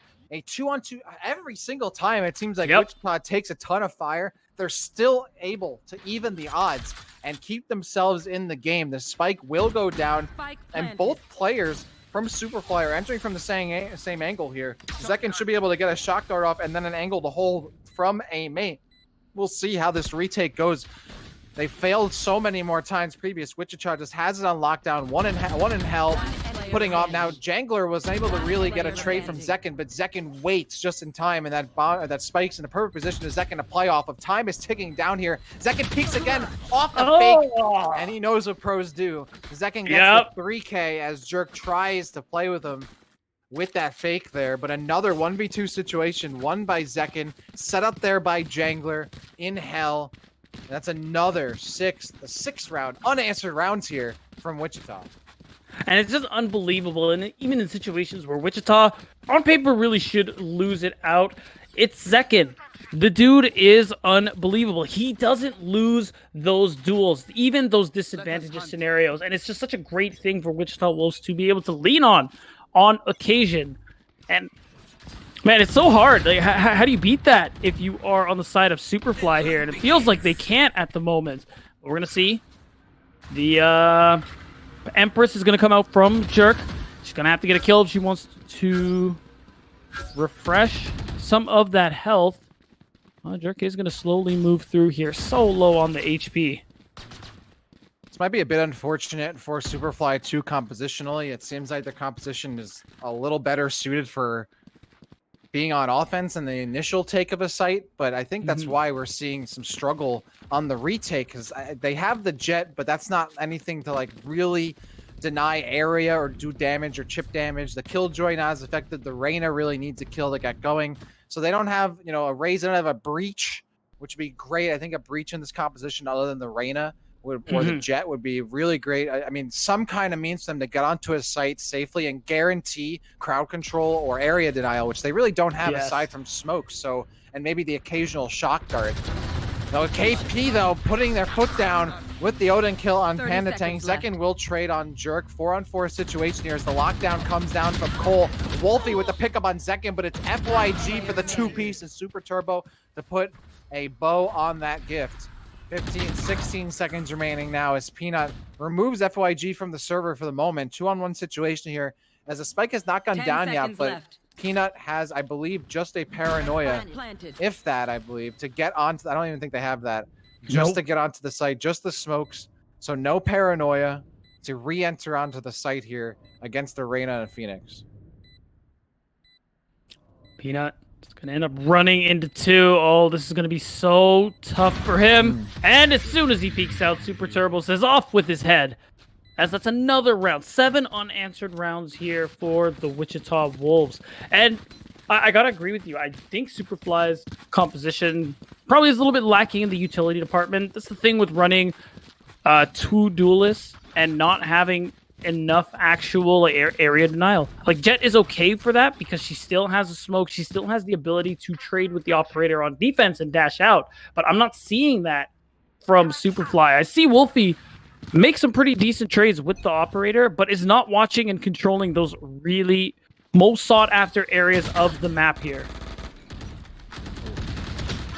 Yeah, Cole gets caught in between a rock and a hot place there over in line. He gets put down for the count. Here comes another Hunter's Fury from KP this time and finds Django on the other side of those walls. So right in A main, it's a bit of a scramble here with the smokes down, but you can still see how much Wichita's committed to gaining information to make sure that they can win this when they move up onto the site. Second, pushing with only 18 HP, puts Jerk down and down to 8 HP on their own. Now Panda Tank still scouting out a little bit with the turret. KP over in heaven. Peanut on the other side of the smoke. Panda Tank's on the other portion of that boundary there, but neither player going to commit. 54 seconds left on the clock, and you can see this lurk potentially being pushed through for the defense, but the offense now finds himself in a situation where they got to fight off against the turret as well, and Zekin goes down. And I love this roam from Wolfie. He's going to be there to receive Cole if he actually tries to make their way around. But I think at this point, they're either committed 30 to this seconds plant or going to attempt for a save. It's looking like, though, Peanut is going to get a little impatient and starts moving up here. This could actually get a pretty free pick off, but they know Panda Tank is there. I think at this point you want to converge. I'm not sure what they're waiting for. See, they end up getting the kill, but I feel like they used a lot of time there. Well, the spike's not down yet. It's on the offense to plan it. So at that point, why even go out and risk losing more rifles at that point? So I think they might have played it as safely as they possibly could, and it paid out. Not huge dividends, but they got a little bit of piece of the pie there as they put themselves on the board for the first time. They're 1-7 score line, but they got to do more than that. If they lose this next round, they lose the Odin, they lose the Op, and they can't rebuy those weapons in the next round following. So this is a huge round here for the defense, for SuperFly, to keep themselves in this half. They said they're going to have to use a lot more and get a lot more than that. We're going to see the Hunter's Fury come out from Zekin. Always gets so much value from it as he takes Cole out of the fight. And that's just going to be an instant plant. SuperFly are afraid to contest on their own site. Wolfie, you need to land those, men. Now, a lot of pressure is lost as a result. They are just flooding onto the site for the Wichita Wolves. And the wall bank from Jangler is more or less going to seal the deal here. KP going to do the best that she can, but from that distance alone, I think you got to hold on to this Odin, especially with the implications of losing this round economically. SuperFly really just hasn't figured out a way to hold a site effectively. There's no reason here for Wichita to change what they're doing. They can continue to stack A and make SuperFly play their own game by using their utility to get information, see where everyone's holding, bait out a little utility from the defense, and then once a little bit of a scrambles happen, the smokes have cleared, they can push it onto the site, use their superior gunplay and whatever remaining utility they have to win those fights. And at this point, they also have cut down on the ability for SuperFly to lurk on them at all. So they know there's only 1 or 2 entryways on defense for SuperFly to retake A site, and they have those angles covered every single time. This is just desperation mode now for SuperFly as Wichita is just running away with this series. Jerk gonna start things off really well here for SuperFly, but of course Wichita always get the answer back, and it's tough because that roam was starting off really well. KP with the stinger gets one, but gets caught reloading, not able to pick up more. This is a really awkward spot, but Jerk is actually going to pick up another Cole. They're pinching. This is going to work out really well here. And look at that, another round in favor of SuperFly. Maybe they have a tall hill to climb, but it does start here. That's a pistol round you love to have, and you can think that they might want to get themselves a second round, but I'm sorry, I wasn't pistol round. It looked like they were winning off the ecos, though, and that was a great pseudo pistol, essentially, right? They needed a little. They needed to save for the last. I think 2 eco rounds. is what you're looking for. Eco, yeah. Well, I saw pistol and I was like, pistol round. No, we're not there just yet. I'm getting ahead of myself. We was an eco round, but that's a great solid win there. They needed it too because they needed to have rifles to the next 2 rounds this happen. Maybe make it an 8-4, which isn't great, but you know, it is better than nothing. Super Turbo gonna use that run it back to push all the way up to door, which they don't see coming. That they will be caught out, so Wichita does get them some information. They have at least one player hang out outside door. But at this point, I think Wichita knows that a majority of the defense is already at A site. There's an opportunity for them to fall back a little bit after that spike's been planted and look for a lurk opportunity. It's not coming. The lockdown has been popped there by the Killjoy. And now they're just waiting that out before they start putting some shots in. But Peanut all the way up in heaven just shooting some shots down in the funnel towards A main, and it's paying off. FYG, though, on the massive lure coming from heaven, but KP knows where to look, and it's Wolfie who gets it instead. Nicole finds the Super Turbo there. An 8-3 scoreline now. Looks like that eco not only paid off with the win the previous round, it gives them enough tools to work with to take another round. Maybe make this 4-8 going into the second half. And that would be a lot worse than what we were thinking about, at least given the trajectory of this half earlier on. 8-4, that's doable. You can make something happen here. It is a little unfortunate that you go 4-8 when starting on defense, but it still means that going into the next half, SuperFly could try to bring it back from the brink, though. It is still going to be a tough hill to climb. You still need to get that 4th round for this to really look doable here. But I think first and foremost, you got to stop letting Wichita just walk onto A site and plant the spike. The amount of times where all 5 members were up and just not on or around the site, letting someone plant is kind of insane. Whoopie. Oh, no. Oh. Peeks out too far. Zekin gets the better of them. And that op will go down. That's what he does. It's a big, big dent in the defense here. And now Wichita, I mean, that's the cue to start rushing over to B site. There's only one member of the team, KP, here for SuperFly to hold things off. And the SuperFly defense has not reacted at all off that kill. They're only now rotating in, but that's because the utility has been popping. KP has to be calming that. They haven't made their way just yet until Super Turbo goes over to the right side, joined by the Killjoy. KP still holding that harsh angle against Speedway while Panatank takes out Peanut. 5v3 situation as Jangler peeks on KP and finds the kill before the engine can start revving. And on that last round of the half there, a great swift execute there by this Wichita Wolves squad to take another round on SuperFly. Wichita Wolves just make it look so easy. They effortlessly are dispatching SuperFly every single one of these rounds, even the ones that SuperFly win. It is at great cost to their numbers, to their economy. As a result, they are going to get the great reset, if you will, with it being another half inside of SWAT 2. So SuperFly going to have to perform even better to actually overcome this deficit that they're currently in. But it is going to be tough. Only 3 rounds to go for Wichita Wolves here in map 1. And if they win the pistol round, especially for them, that's basically 2 rounds right there. Spikes and me pushing in towards mid up catwalk here as the team stays together. FYG is going to be the first point of contact here. Sees a little bit, but not too much to really give a good idea of where the rest of the team is. That being said, Wichita has started transitioning a couple of their players over towards that connector green there. You can see KP finds 2 of them. That gives this SuperFly squad an opportunity to rethink things and go up mid.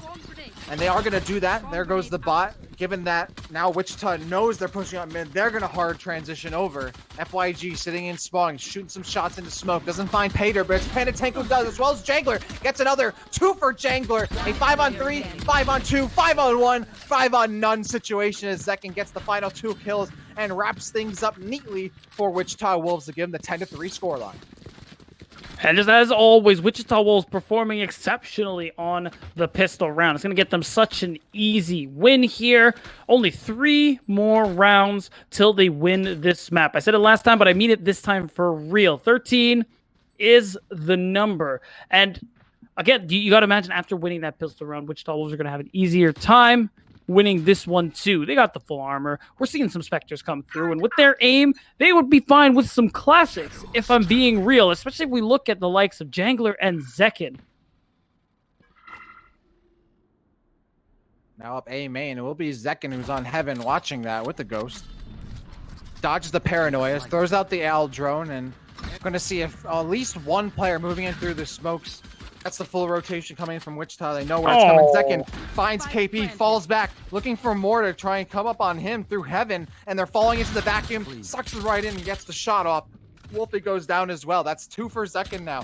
Another one in the smoke. Zekin gets 3, a third one on Jerk this time. Cole swings at the same time as FYG, but FYG gets both of those kills. Oh, that's rude. BM'd him not only for the first kill, but the second, and puts that bag down on the floor for an 11-3 scoreline now. They're just playing with their food at this point. Zekin and FYG making it look easy, making mincemeat of SuperFly for another round win. And there you're seeing the difference in how both of these teams are playing the defense. Yeah, SuperFly allow Wichita Wolves to get those plants on A pretty much every time Wichita wanted to try it. The problem is their retakes were just not good.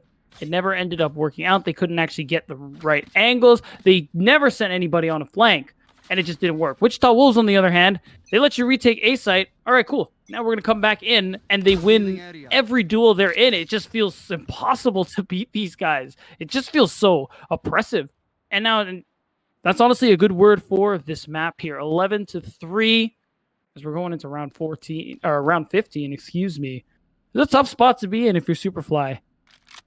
Right. SuperFly can certainly feel the pressure right here, just defaulting until they eventually make their way up towards Catwalk, where they're going to have, again, Super Turbo and company hanging out in connector waiting for them. Super Turbo takes out the Lear, goes in, curveball, doesn't find much, gets some shots on, throws a hot hands down to continue to deny that Catwalk, and that's going to give SuperFly now an idea to go up through mid. As Paul was saying last round, though, even having that mid control there doesn't guarantee them much. And you can see how Wichita is waiting on either side for which one SuperFly is going to decide to go on to, which site they're going to pick. And they have decided to go for B, it looks like, as Peanut's getting ready, throws smokes out like it's going to paranoia as well. FYG looking for someone to pick it through mid, but the utility seems like it was just a bait, as now the squad is moving in towards Catwalk, but Super Turbo still waiting there. One shot, two, three, almost gets the third, but finds two. Second with the shock dart, cleans up with another two, and that is just absolutely devastating for SuperFly there. They're unable to make it through Catwalk. Their bait does not follow through with the switch, and now it's Peanut on their lonesome, trying to do something to get rid of some rifles out of the hands of this Wichita Wolves squad, and I don't think it's going to happen. That is so tough. Okay, not bad. You know what? At this point, I think you got to take those, but it's rough. I like that fake from SuperFly. Smoke onto B through the connector to CT, and then you rotate over to A site. Problem is, you had a really good flank there from Super Turbo. He was sitting in a really nice corner, finishing it off with the shark dart from Zekin. The dude is just unbelievable, and it feels uncounterable. If you're SuperFly, probably feeling super low right now, as Wichita Wolves are on match point. And if we're just looking at the quality of the buys here, Dak, I gotta say it feels like GG. Oh, you think so? Yeah. Maybe. I don't think that's the hottest it takes there, V-Town, but you might be right. 12-3 scoreline. It's looking very rough here.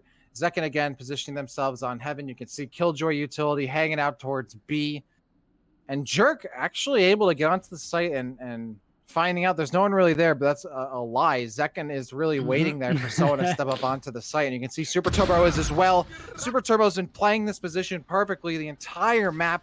And you can see why. Just constantly in position to cover Cat or waiting for someone to push them through A, man. It's a quick pickup almost every single time. Zekin, though, using the Hunter's Fury to dissuade anyone else from pushing in through A main, now knows that there's at least a Sova there, but not enough information to confirm, okay, the entire team is there. In fact, the rest of the team is still meandering around in the middle of the map, and Wolfie trying not to get caught out there by FYG, who's been playing this spawn position. And unfortunately, that time, unable to find much, if anything at all, but they have been playing that back kind of, feeling around area, just trying to scout things out, and spawn doesn't pay off. Peanut, though, gets rid of Zekin, and now it's a 4-on-3 situation with 25 seconds left on the clock. Super Turbo is now going to try and get back into position. They found so much, but Panda and Jangler cut them off at the knees towards Heaven, and the spike doesn't even make it to A site, because it's a 13-3 win for Wichita Wolves on Ascent to take the series to a 1-0 lead. Wichita Wolves, just like they have been throughout all of playoffs here, once again, making quick work of their opponents. Today, it's SuperFly, again, formerly known as Elevate, a team whose expectations were quite high for most of us. And then to see them fall against Wichita Wolves 1-0 in such a manner really tells us a lot about both teams, but especially Wichita Wolves, who are very clearly much better than we initially gave them credit for. And I mean, at this point, 13-3, you got to put some respect on their name. Oh, absolutely. If you haven't put respect on their name by now, they're not watching. Should. Yes, Wichita Wolves will be taking the lead going into our next map, which will be Haven, a map that they have seen. I don't know if they've even lost on this map just yet. They might have to last round save, but they look dominant on it against the boys last night. They're dominant on it in their last set where they won another map on Haven as well. And now they're looking to close things up and move on to grand finals. Things are looking dire for SuperFly, but they're not out of it just yet. It's still best of 3. They still have a couple more maps, at least one to prove themselves. But don't go anywhere. We are going to get to that next map, Haven, after a short break.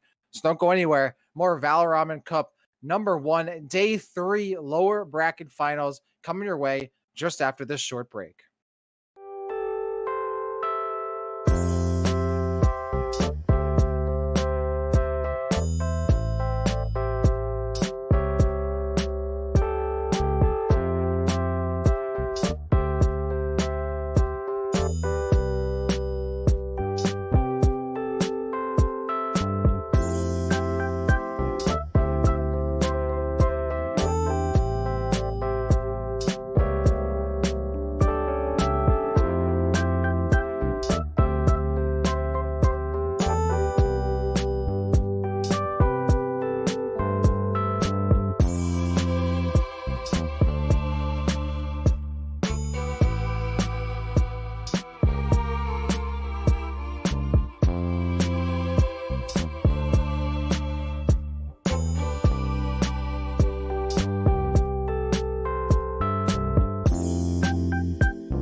Welcome back, everybody, to the Valoramen Cup #1, brought to you by Valoramen and HouseRivalries. I am Dak alongside Beatdown for map #2 of our second of 3 series here tonight. This is still the lower bracket finals, and it is still between the Wichita Wolves and SuperFly after that first map on Ascent. We're now going to Bind. I know I said it was Haven beforehand. I got the bands wrong. My apologies. You lied. Instead, it is Bind. I know. I'm sorry. I lied about Paul being here. I lied about the maps.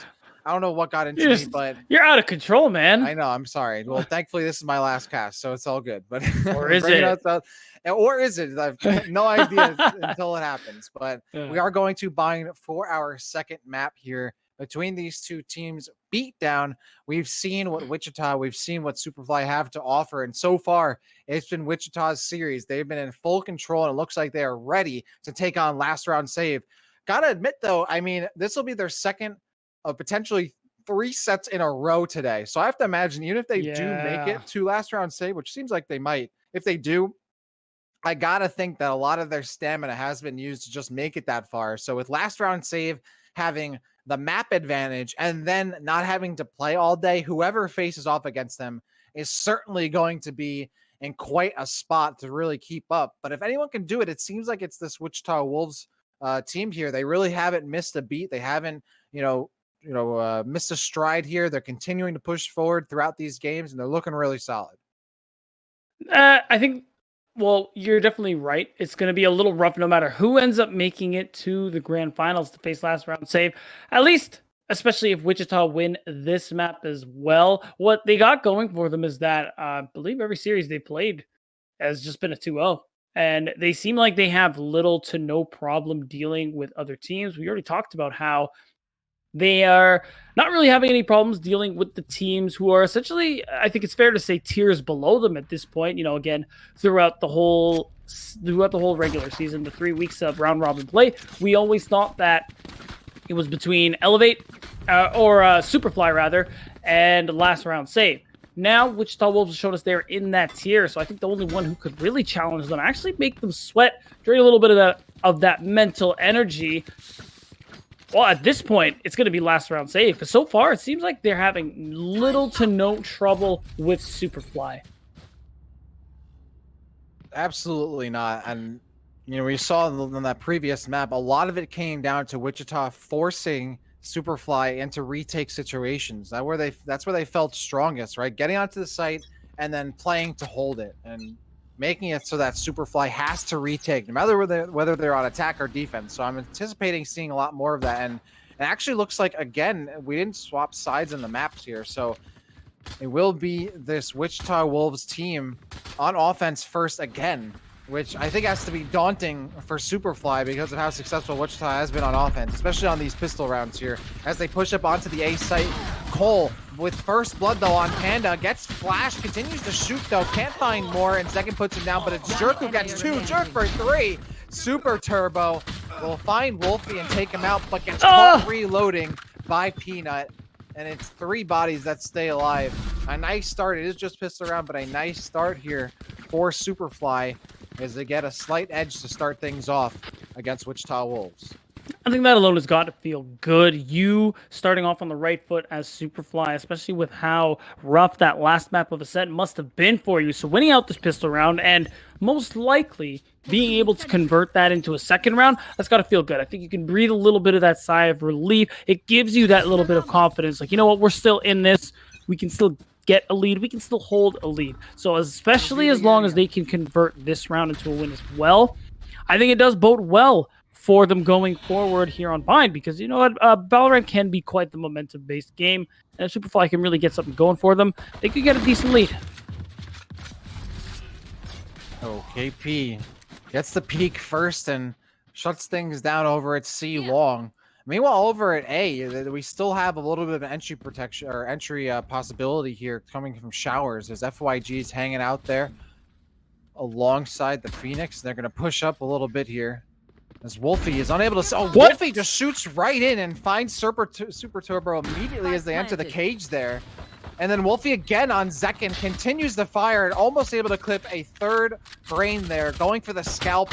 And is unable to confirm. Wolfie, though, still gets FYG. It seemed like they would lose these fights eventually, but Wolfie with that ghost is just relentless. Finds 3. Peanut also gets on the board, and that's 2 rounds in a row here for SuperFly. Wichita, I mean, these are still these preliminary rounds. It's a little bit of a now bonus situation here for SuperFly, but with the op on Wolfie, it's gonna be a little hard. Not necessarily easy for Wichita to get in now that Wolfie has that up in their hand. Yeah, that is, although that is a very aggressive buy round 3, but I like the idea from SuperFly. It's definitely not going to be expected from the Wichita Wolves to see an operator round 3, but SuperFly, they're feeling confident. They've won 2 rounds for themselves. They're still in a good position financially. They want to try and bet a little bit on Wolfie's operator play, which has honestly been pretty decent so far. So we're going to see how well he can actually pop off with it. Oh, but unfortunately never gets the chance. It's caught out with the ghost. So the operator's down. They might not even know on the side of Wichita Wolves that there was an operator in play at all. And they might not have. And Super Turbo might find out, though, once they go around lamps. Haven't committed just yet, even though they got the kill on the jet. That didn't give them enough information to know that A is entirely clear. And now it's not, because a few members of SuperFly have transitioned to hold that site. But now 4 members stacked on B site, just waiting for the Phoenix. Meanwhile, Super Turbo, that Phoenix goes down to KP. Jerk waiting in the wings for FYG, and now pushing up even more, expecting the rest of the team to be outside of Hookah, but it's not. Instead, they've transitioned through long to get that spike down. Zekin finds Cole in the meantime, and I believe they then pick up an op there too. And it's going to be Zekin who got that off of Cole. That's a huge loss there from SuperFly, losing that operator, giving it right over to Zekin. Jerk uses the run it back to get some information, falls back. Now it's going to be Peanut throwing those smokes down. I believe also the Paranoia in play. It's Jerk who finds Jangler from behind. KP also gets on the, or gets little shots down, but can't get the kill. Panda goes down to Jerk. Now it's Zekin. We've seen Zekin clutch before, but the shots are just off a bit left and right of those shoulders as Jerk gets a 4K and a 3rd round here for SuperFly. And that op back for KP. Well, that is a lot of check marks in the great column here for SuperFly. They have got to feel good about those first 3 rounds. They are just on fire at the moment. And not only that, it's like you called, Dak, they're holding on to the operator, which is huge. It is still in play for them, and it's going to be a good way for them to get an early kill off, which is super impactful on the defense. Another thing to note too, I like that SuperFly are actually taking these aggressive holds, pushing out onto B long, and actually peeking outside of heaven to catch somebody on the showers on A side. They're not afraid to take these risks, get a little aggressive, because it can net them a very early lead. Oh, and the breach and the jet are over at B, so there's no re-entry here other than Jerk on the Phoenix to stop this push-up. They do have the Omen, though, throwing down the smokes and the Paranoia. That does deny so much information from Wichita. Great play here from the SuperFly squad. They had the Phoenix throwing down fire, throwing down flashes, and then the smokes to cut off the site, making it really difficult for Wichita to know where the defense is going to be. Wow. And then Jerk just cleans up. So it looks like the positioning paid off well. 4 rounds in a row. I don't know about you, Beatdown, but this looks like completely different teams than we saw in the previous map. If you remove the nameplates and you ask me who's who, I'm going to think that Wichita Wolves started on the defense here, but that isn't the case. SuperFly are starting off hot. To be fair, that 4th round there was a save for Wichita Wolves. However, you can't discount the first 3 that they've gotten for themselves from some really good play. This is good. Now we're finally seeing a good buy from Wichita Wolves, and this is kind of where they equalize, because if they don't win this one, their economy is going to be back to not so hot. Zekin gonna scout out here with the Owl, but Jerk immediately uses the run it back, anticipating an aggressive push towards short, knowing that Wichita has bought this round. But instead, not going to get any information except that no one's there a short, but he doesn't know that a bunch of players went towards shower, so might fall back on that lack of information. Zekin, meanwhile, used the Hunter's Fury, thinking that more of the defense ran along that run-it-back Phoenix to join him a short, but there was no one there. Now here's the push out from Showers. Peanut waiting, finds the run-it-back, doesn't see the other player still in shower, going to teleport to safety while the breach KP shot doesn't find Paydirt. trying to use that flashpoint to catch somebody and doesn't. Meanwhile, Cole gets super turbo. Panda trades on Cole. FYG finds Peanut second, looking for more with the scout, but KP doesn't really need to be scouted because they're such low HP. It's doubtful they'll win any gunfight here. And now looks like they're trying and trade before they go down. Second, though, takes out KP before she's able to find him. And now it's a 3-on-1 situation for Wolfie, who has the op, but no angles to really take advantage of. Yeah, this is actually not a great position to have the op now, especially with that first shot. They know Wolfie's looking for a peek, and getting up close and personal is the only option he has left. Not ideal for an operator, so either you try and make this play or you move back onto defensive spawn. And it's looking like Wolfie is going for the latter. Definitely the right call. I don't think he's winning that 1 versus 3, but holding on to the operator is crucial, as the rest of his squad on the side of SuperFly are going to be able to buy next round. And you can see the back and forth between these two teams on how much information they need to get onto the site. Had that run it back been far enough to see Wichita pushing through showers, that round might have gone completely different, but Jerk just didn't get far enough up there. Still, knowing that there's likely some action either from showers or elsewhere towards B gave them at least an opportunity to hold on defense, but when leaving just Wolfie by themselves, it wasn't enough to clutch the 1v3. And Jet with the op can be oppressive when you have other teammates, when you have a lot more of the map to work on. But in a clutch situation, it's not a guarantee for sure, as you can see. And Wichita definitely needed that round. They finally get one on the board. And now it's their opportunity to try and get the ball rolling for some more. They're going to be trying to go towards B site a little bit this time. But as we know from Wichita, they're very ready and willing to do bait and switches. It's going to be Wolfie who might be getting first blood here. Finds the open. Panda doesn't at all expect it whatsoever. Just nonchalantly strolling around Fountain and gets picked off easily. Yeah, it's a little bit of an oversight. Having the operator watch down B long is very common. Still going to be there, as they're trying to use a lot of utility to try and force this play B long. But Wolfie gets another pick. I think it's a little over-aggressive here from Wichita Wolves, because he lost 2 people trying to force this one angle. And I don't even think they realize the spike hasn't been picked up yet. Jangler gets it there. Steps back onto it. Spike gets picked up. It'll be a 3-on-3 situation on this site. If they can get over and get some picks before the rotation from A site from the defense, but that's not a lot of time. They're in such ready position. You already see the Omen already coming up towards spawn. This is an opportunity for Wichita to maybe fake on teleporter or just go for the transition back over towards A. But they only have less than 30 seconds left on the clock, so they got to do something. They're going to do it now. And there's the teleporter push. So now that has to be everyone from B rotating back over. They might have wanted to leave that spike towards B, but at least they're trying to get the defense moving. Oh, and Wolfie looks like it might have been an easy kill. Instead, Zekin pops them, going to fall back. Now there's 10 seconds left on the clock. They're just going to go for the save here. There's not enough time to get the spike down, unfortunately, but it looks like there was a little bit of promise there with the teleporter move. It didn't pay off initially because of those, just not enough time to move over, plus the pick over towards shower. But even that round kind of started off a little weak with Panda getting picked off so early there by Wolfie on the op that it really got things going for the defense and kept it in their favor. And it's all on the back of the fact that I really believe the Wichita Wolves did not need to force that play onto B long. You end up losing someone to Wolfie with that operator, and you hope that you can try and get the trade. You try to force it, use some utility, the leer, the curveball, a lot of ways so that you could try and trade back, but you end up wasting your entire round there, and those aren't the decisions you want to be making, especially with a deficit like this. SuperFly, though, happy to take those any day of the week, as they're going into round 7 with a 4-round lead. So many rounds unanswered, and Wolfie, he's going to find first blood again.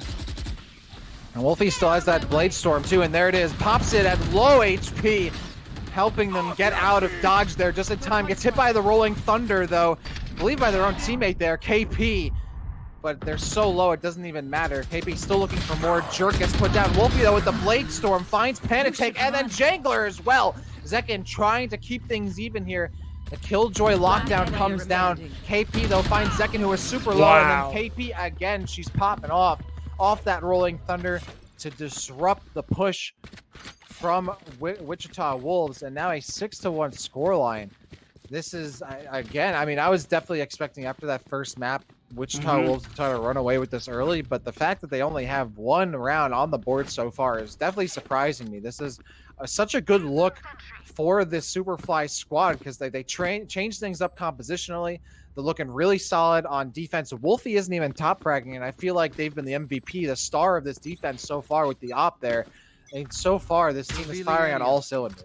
That's right, Wolfie, not with the most kills, but with the most crucial kills, especially with that Blade Storm with what was, I believe, 8 HP. Manages to pick up 2. It's those round-changing plays that are part of why SuperFly are in the lead right now. And this round, Wichita Wolves want to make the play A so bad they're going to stack all 5 members. Wolfie is watching from heaven with the op. While we're seeing a lot of utility come out from both sides here, and that's actually going to be a spike plant with the cover of a cage. Zekin taking Wolfie out as he misses the op shot. That is going to be huge for this retake. Oh, Cole with the lurk from behind and gets rid of Panda Tank. I was gonna say with that op going down from Wolfie, that at least gave this team a little bit of room on the site here, but Cole from behind really hurt them. And then second, the 3K clutching it out. Peanut pre-firing there, gives away the position a little bit. Second, translating over towards Lamp. Spike still ticking away. They can play for time and use that recon dart to try and give him something to shoot at. There comes a shock dart. I believe it is half diffused there. Another ping just to try and get Zekin to shoot towards the smoke. But it's not enough time to defuse. It wasn't half defused there, so Peanut was unable to confirm after the second kill.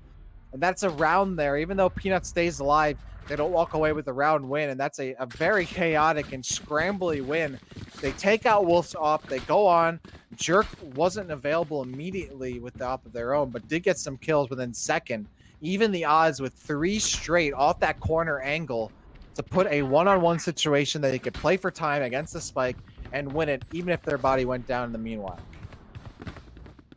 And even though it's big that you take down Wolfie's operator, you can see now that winning so many rounds in a row means SuperFly's economy is great right now. They can just buy another op. They can full buy even if they lose this round.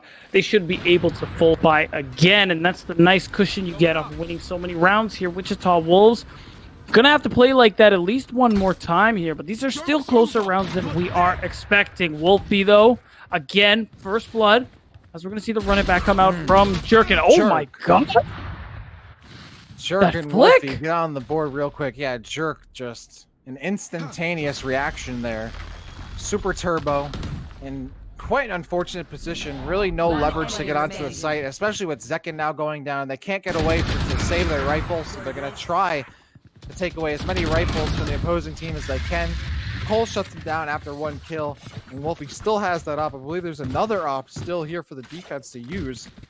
A 7-2 scoreline. Wichita, I think Wichita maybe wants to change over to defense a little quicker. I'm surprised though, because Wichita has been so strong on offense in every series, even on the previous map.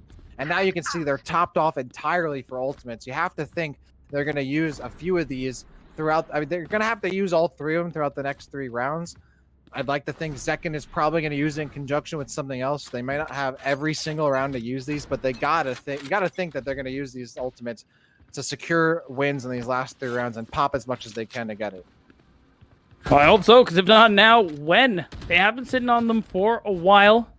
Hopefully they can do this to get the ball rolling here and make this a little less of an oppressive half, because SuperFly are look how far kind of smashing it right now. Oh, wow, that is bold. And I mean, at this point, you got to try. Wolfie, though, it seems like they're expecting it. Still holding this angle, doesn't realize Super Turbo's right on their right with the Sheriff. Meanwhile, a few members rotating back over to A while Panda Tank and a couple more of Wichita Wolves are trying to get in through Hookah, where there's so much Killjoy utility waiting for them there that's likely going to stymie that push. Super Turbo is just waiting to get the pick on Wolfie, though. It'd be so clutch for them. But here comes the execute onto the site. Nanobot, the Nano Swarm gets executed, gets activated there. Jangler finds the kill on the Sheriff. Super Turbo is finally going to be making a moves onto A site because the entirety of the defense has rotated over towards B. So Super Turbo might be able to get a lurk kill here. Meanwhile, Jerk in the corner. Wolfie finds a kill on Panda Tank. Zekin, though, using Hunter's Fury, trying to catch the reinforcements coming in through spawn and gets 1. Super Turbo now still lurking and finally going to be able to find Wolf here. Couple shots, 3, a little dirty, a little messy, but it's still done nonetheless. Spike in control. The spike has not gone down just yet, though. It still needs to be planted. They got to get something in motion here, but KP still holding 10 this hard seconds angle left. as well as Jerk. Elbows covered. FYG gets a spike down. Doesn't time. Oh. Unable to convert onto Zekin. Now it's Zekin alive by themselves with low HP on the Sheriff. Oh my God! Up, it's 30. It's 3K. It's Zekin with the clutch yet again. Although it hasn't been a good half, I keep telling you, Zekin doesn't lose these after getting his 3rd kill of the round and knowing he has to rush up to try and get that peak before, oh my God, before KP could even shoot off the operator. That is an unbelievably clutch kill. Made me almost forget that Wichita Wolves are at a decent deficit right now, but goddamn, Dak, that was incredible. Now, Wichita Wolves are... that wasn't actually a real financial commitment in that round either, too. So now that they're able to buy, this is actually looking pretty well for them. They could be able to convert this into a couple of more rounds, make this more of a 7-5 half instead of a 10-12, a 10 or a 9-3. Super Turbo again with this very aggressive lamps push here. Opportunity to get a kill, but also some information on who's holding a site and how many players. But it looks like you can see how aggressively here that SuperFly, because they know Super Turbo has been playing that position. They use all of their, almost all of their team to guarantee that kill. And then Panda Tank whiffs the op shot, also drops the spike. Jerk for 2 on the Phoenix. I really love this play by SuperFly because they know how guaranteed it was to have Super Turbo in that position. They put so many players on this site, give themselves a player advantage, and it snowballs from there. Jangler does have the 2 kills to go, a nice 2K. This is not doable, but at least not a 1v5 situation. But they're so far away from the spike that to even attempt to go for it is pretty much walking into no man's land there. So they're going to try and save this rifle for sure. Any stepping outside is likely death, so I'm going to wait out these last 20 seconds and change here. It's going to be tough.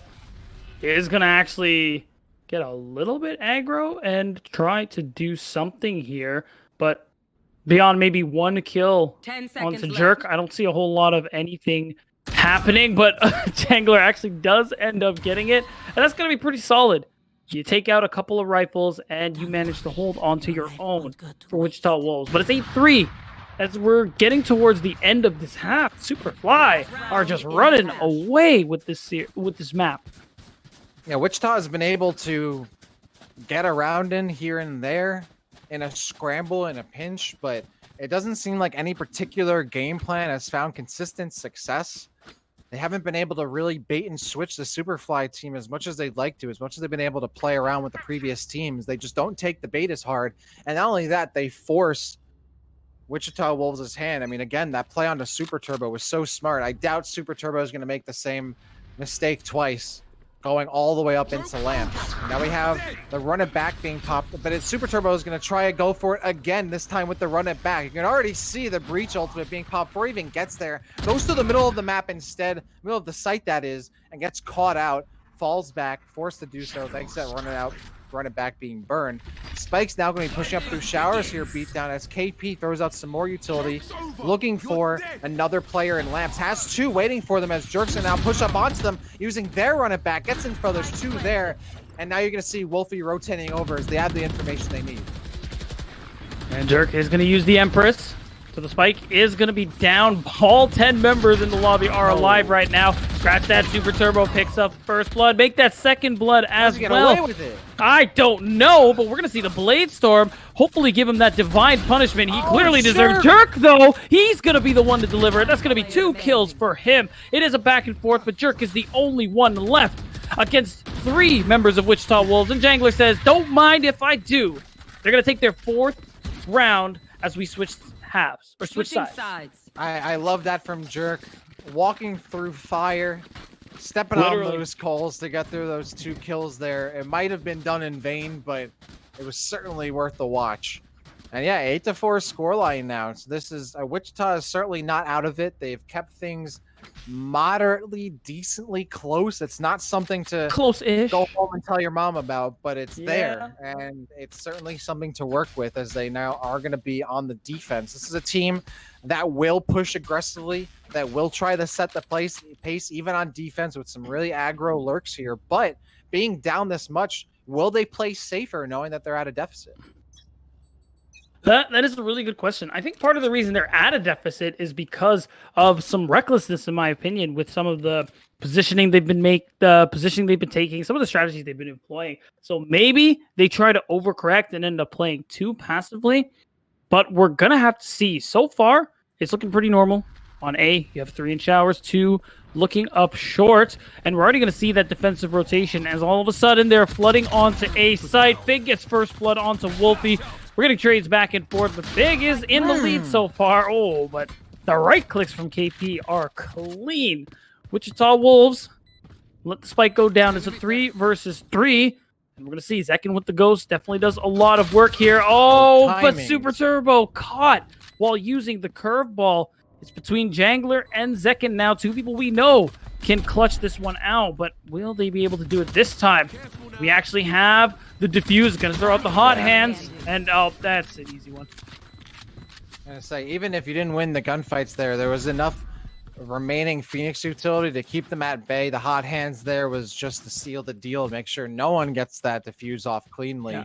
And just to see how important it is to have certain characters alive on the pistol round. Reyna is certainly one of them. I think Phoenix is as well. That early utility to get flashes and to deny area on pistol round, especially on a defuse, is very, very significant. And it plays into another round victory here for SuperFly. 9-4 scoreline. In Wichita, I mean, it looks like, as you said, the nameplate's changed here a little bit here. Yeah. As we're going to see a little bit of action going towards B-Long.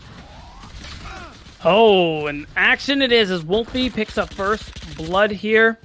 Gets a little low in the HP department, but overall, you're pretty happy with this start for SuperFly, who are just having a good old time on the offense here. Jangler, maybe to his luck, is going to avoid the firing squad of SuperFly, as they are going to make a bit of a rotation here through B mid. I can't tell if they're trying to go through Hookah. Yeah, it definitely is, and Zekin was not ready for that one. Oh, Jangler oh, catches Wolf perfectly right between the eyes, but can't get much more as Cole with the Spectre gets 2. Panda now looking for another kill. It's me, KP, flashing them perfectly, and then a doink of their own. A 10-4 scoreline right there, and that's as scrambly as it really gets. Some nice shots coming out from Jangler, but there are just too many bodies flying out. Might have been able to get the first one flying through the chute, but the rest just overwhelmed. And now both teams will have rifles, but just like we saw even in the previous half, and I think the previous map as well, Wolfie with the very early op buy, spending all that cash, rinsing all that dough to get the sniper in their hands early, the 3rd round of the 2nd half. And again, something Wichita Wolves might not be ready for. Such a strong weapon if you can land those shots to get easy picks. So we're going to see. Doesn't have quite the same effect on bind offense.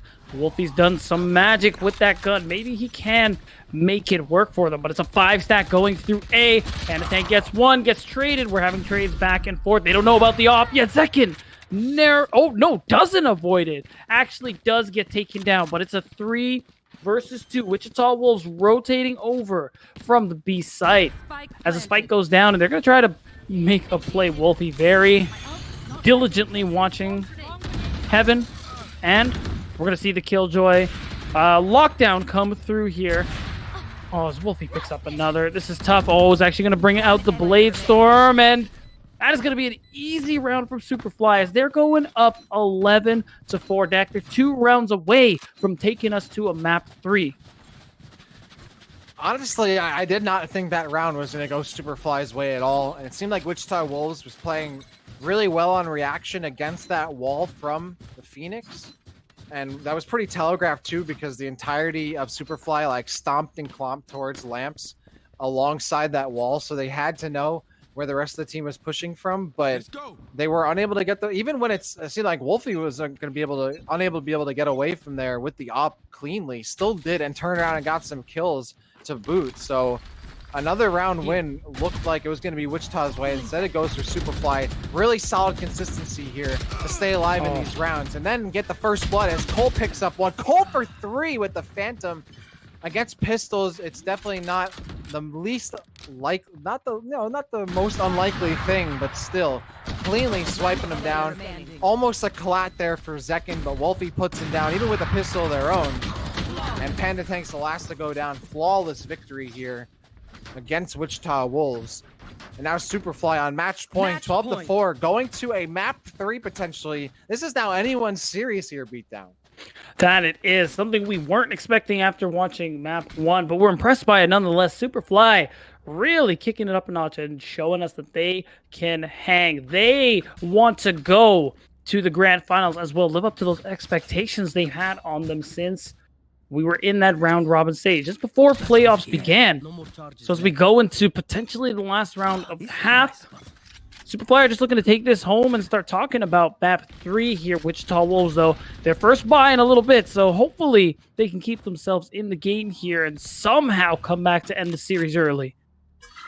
And that lurking I was mentioning, we've seen none of it on defense. I don't even think Wichita has felt they've had the opportunity to go and lurk. This offense has been very snappy, very quick. And now on the defense, oh, the running back. Okay, works out, gets a little information, gets the kill. There's no one else at Showers, but they don't have anyone really watching A short. Zekin, though, knows they're coming from the Rolling Thunder and takes out KP, continues to fall back. Continuing to fall back, drawing them in. Hello? Draws them in and fires. The trap has been set, and Zekin What? gets him over with the 4K. That's pure Zekin right there, through and through.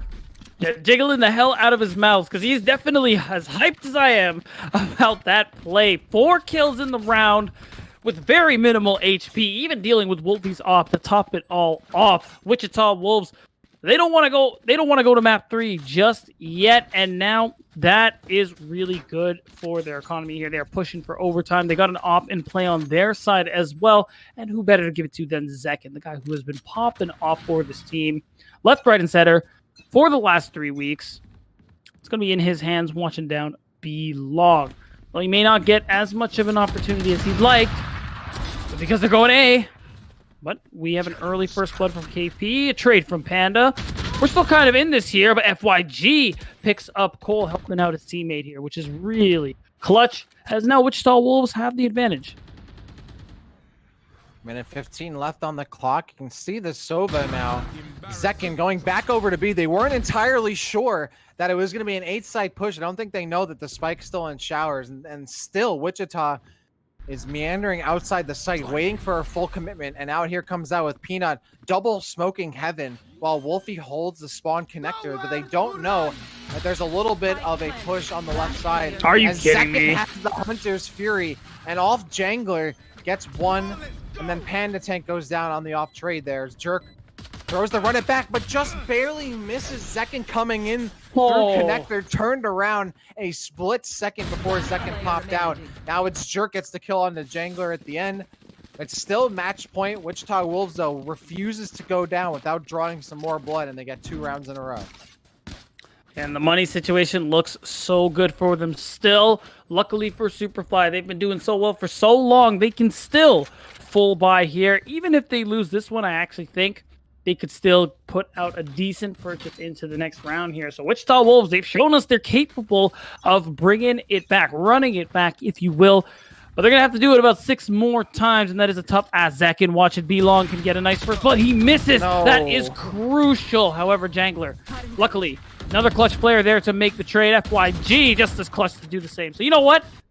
Started off rough, Dak, but I think I like where we're going so far if you are a Wichita Wolves fan.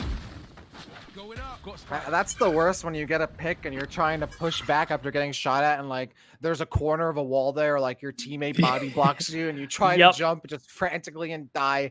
You hate to see it, but yeah, still a 4-on-3 situation here for Wichita. Panda with the Odin. We saw Zekin popping off with that in the previous series, but not so far just yet. Instead, it's Panda who does so. Wasn't ready for Peanut to swing on them, but at least got that 1 kill on the Odin. Super Turbo now slinking in through Heaven here as the rotation's coming through for Wichita. Spike goes down thanks to Jerk as Peanut now situates themselves in Panda's previous position.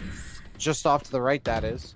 Jangler joined here by FYG and Super Turbo, who's all the way up Heaven, but they don't have any sightline on anybody. Super Turbo, though, turns on Jerk with the Odin just in time as Peanut trades off of him. But will FIG be able to get in position to trade off Jangler? And does so, as Peanut had no idea where FYG was and the defuse will be confirmed here for Wichita. 3 unanswered rounds. I mean, better late than never, Beatdown, right? I am at the edge of my seat right now, Dak. Wichita Wolves looking like they were at the edge of taking us to map 3, but they are still alive in the series. Suddenly it's 12-7, and we are seeing that SuperFly are still capable of making purchases.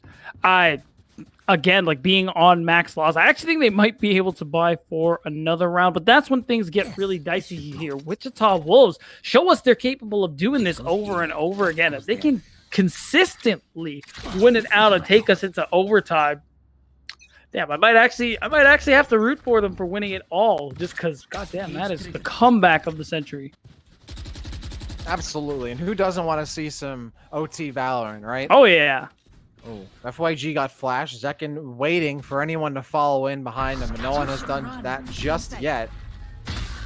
Jangler gets that easy pickup from the Omen, who's trying to sneak their way in and get a little bit of information. They don't know how well the site's being held because they didn't see Zekin or anyone in elbow. Zekin does find KP, but Cole immediately trades. 4-4 situation here as Jangler, all the way from spawn door, picks off Wolfie in the far right corner. And now that elbow is entirely guarded here by Wichita. That's going to force the teleport, or at least give them a good idea to move over towards A. And now Wichita has sensed it. They know blood is in the water, but they know it's not going to be over at B. It's over in A, and you can see Peanut looking for the transition over. Gets one. Super Turbo gets ahead of themselves and doesn't anticipate someone holding that angle. And now they have to think twice about immediately moving in towards Heaven, but they have nowhere else to go. Oh, and they weren't expecting Peanut to actually end up TPing up to Heaven himself. So this is a good situation. 2 versus 2. Jangler, though, makes it 2 versus 1. Neural Theft not necessary, but understandably used as Wichita Wolves win, I think, their 5th round in a row. I think this is their 5th round in a row. That was, yeah, that's the 4th unanswered rounds. And they need 4 more to do it. The Reyna from Jangler was definitely the crucial key there. Having that overheal to just give themselves an ability to continue to move forward into that corridor was exactly what Wichita needed to keep themselves in control just on the perimeter of that site. So right there, that's the difference maker compositionally that they've relied on in many ways. And now as we go into now just a 12-4 deficit, it's looking more and more doable for Wichita to bring this back, but one mistake could send them to a map 3. That's right. No second chances left for Wichita in this round here, but if they win this round, they're going to put themselves in a pretty solid spot financially. As SuperFly have lost many rounds in a row now, and they're finally at a point where their economy could get ruined, but Wolfie ruins Super Turbo's day as the smoke dissipates here. Wolfie's going to ruin someone else as well. You're going to get a kill from the Panda Tank, who also ends up ruining the running back. But, so many close shots, but the spread is too wide. That's going to be an easy plant, an easy kill for Cole. Make it 2. Wichita Wolves made the dream look like he was alive, but unfortunately, they are going to a map 3. I think that Breach 2 is definitely a difference maker for them, having that extra flash capacity and the crowd control was a difference maker. They didn't need the Sova, it seemed. It worked out really well for them, but it wasn't the cleanest of victories. They only got away with it with just 5 rounds there, but a 13-8 scoreline pushing them to map 3 is something that I didn't expect. And this is looking very solid now. SuperFly just really picking things back up. Wichita, they had the early games. It just looks like SuperFly needed a bit of a little bit of time to download, right? They might not have FiOS. Yeah. Not sure what their download speeds are, but it looks like they finally got that download in and bringing this to a map 3.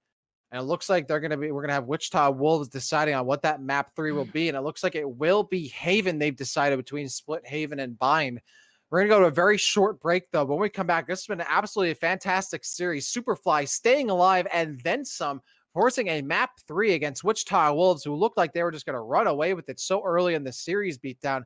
Now we're going to our map 3. I'm excited to see who gets this second spot to go into grand finals against last round save. And whoever does so better have the endurance to take them on. We'll find out as we head into map 3 Haven after this short break. Don't go anywhere.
Welcome back, everybody. We didn't want to keep you waiting too long here, so we're going to jump into our third and final map of this absolutely fantastic lower bracket final set here between two teams that are ready to take on last round save as far as I'm concerned, SuperFly and Wichita Wolves. Wichita Wolves taking the first map, and then the second map on Bind going the way of SuperFly, who are just as in it as ever.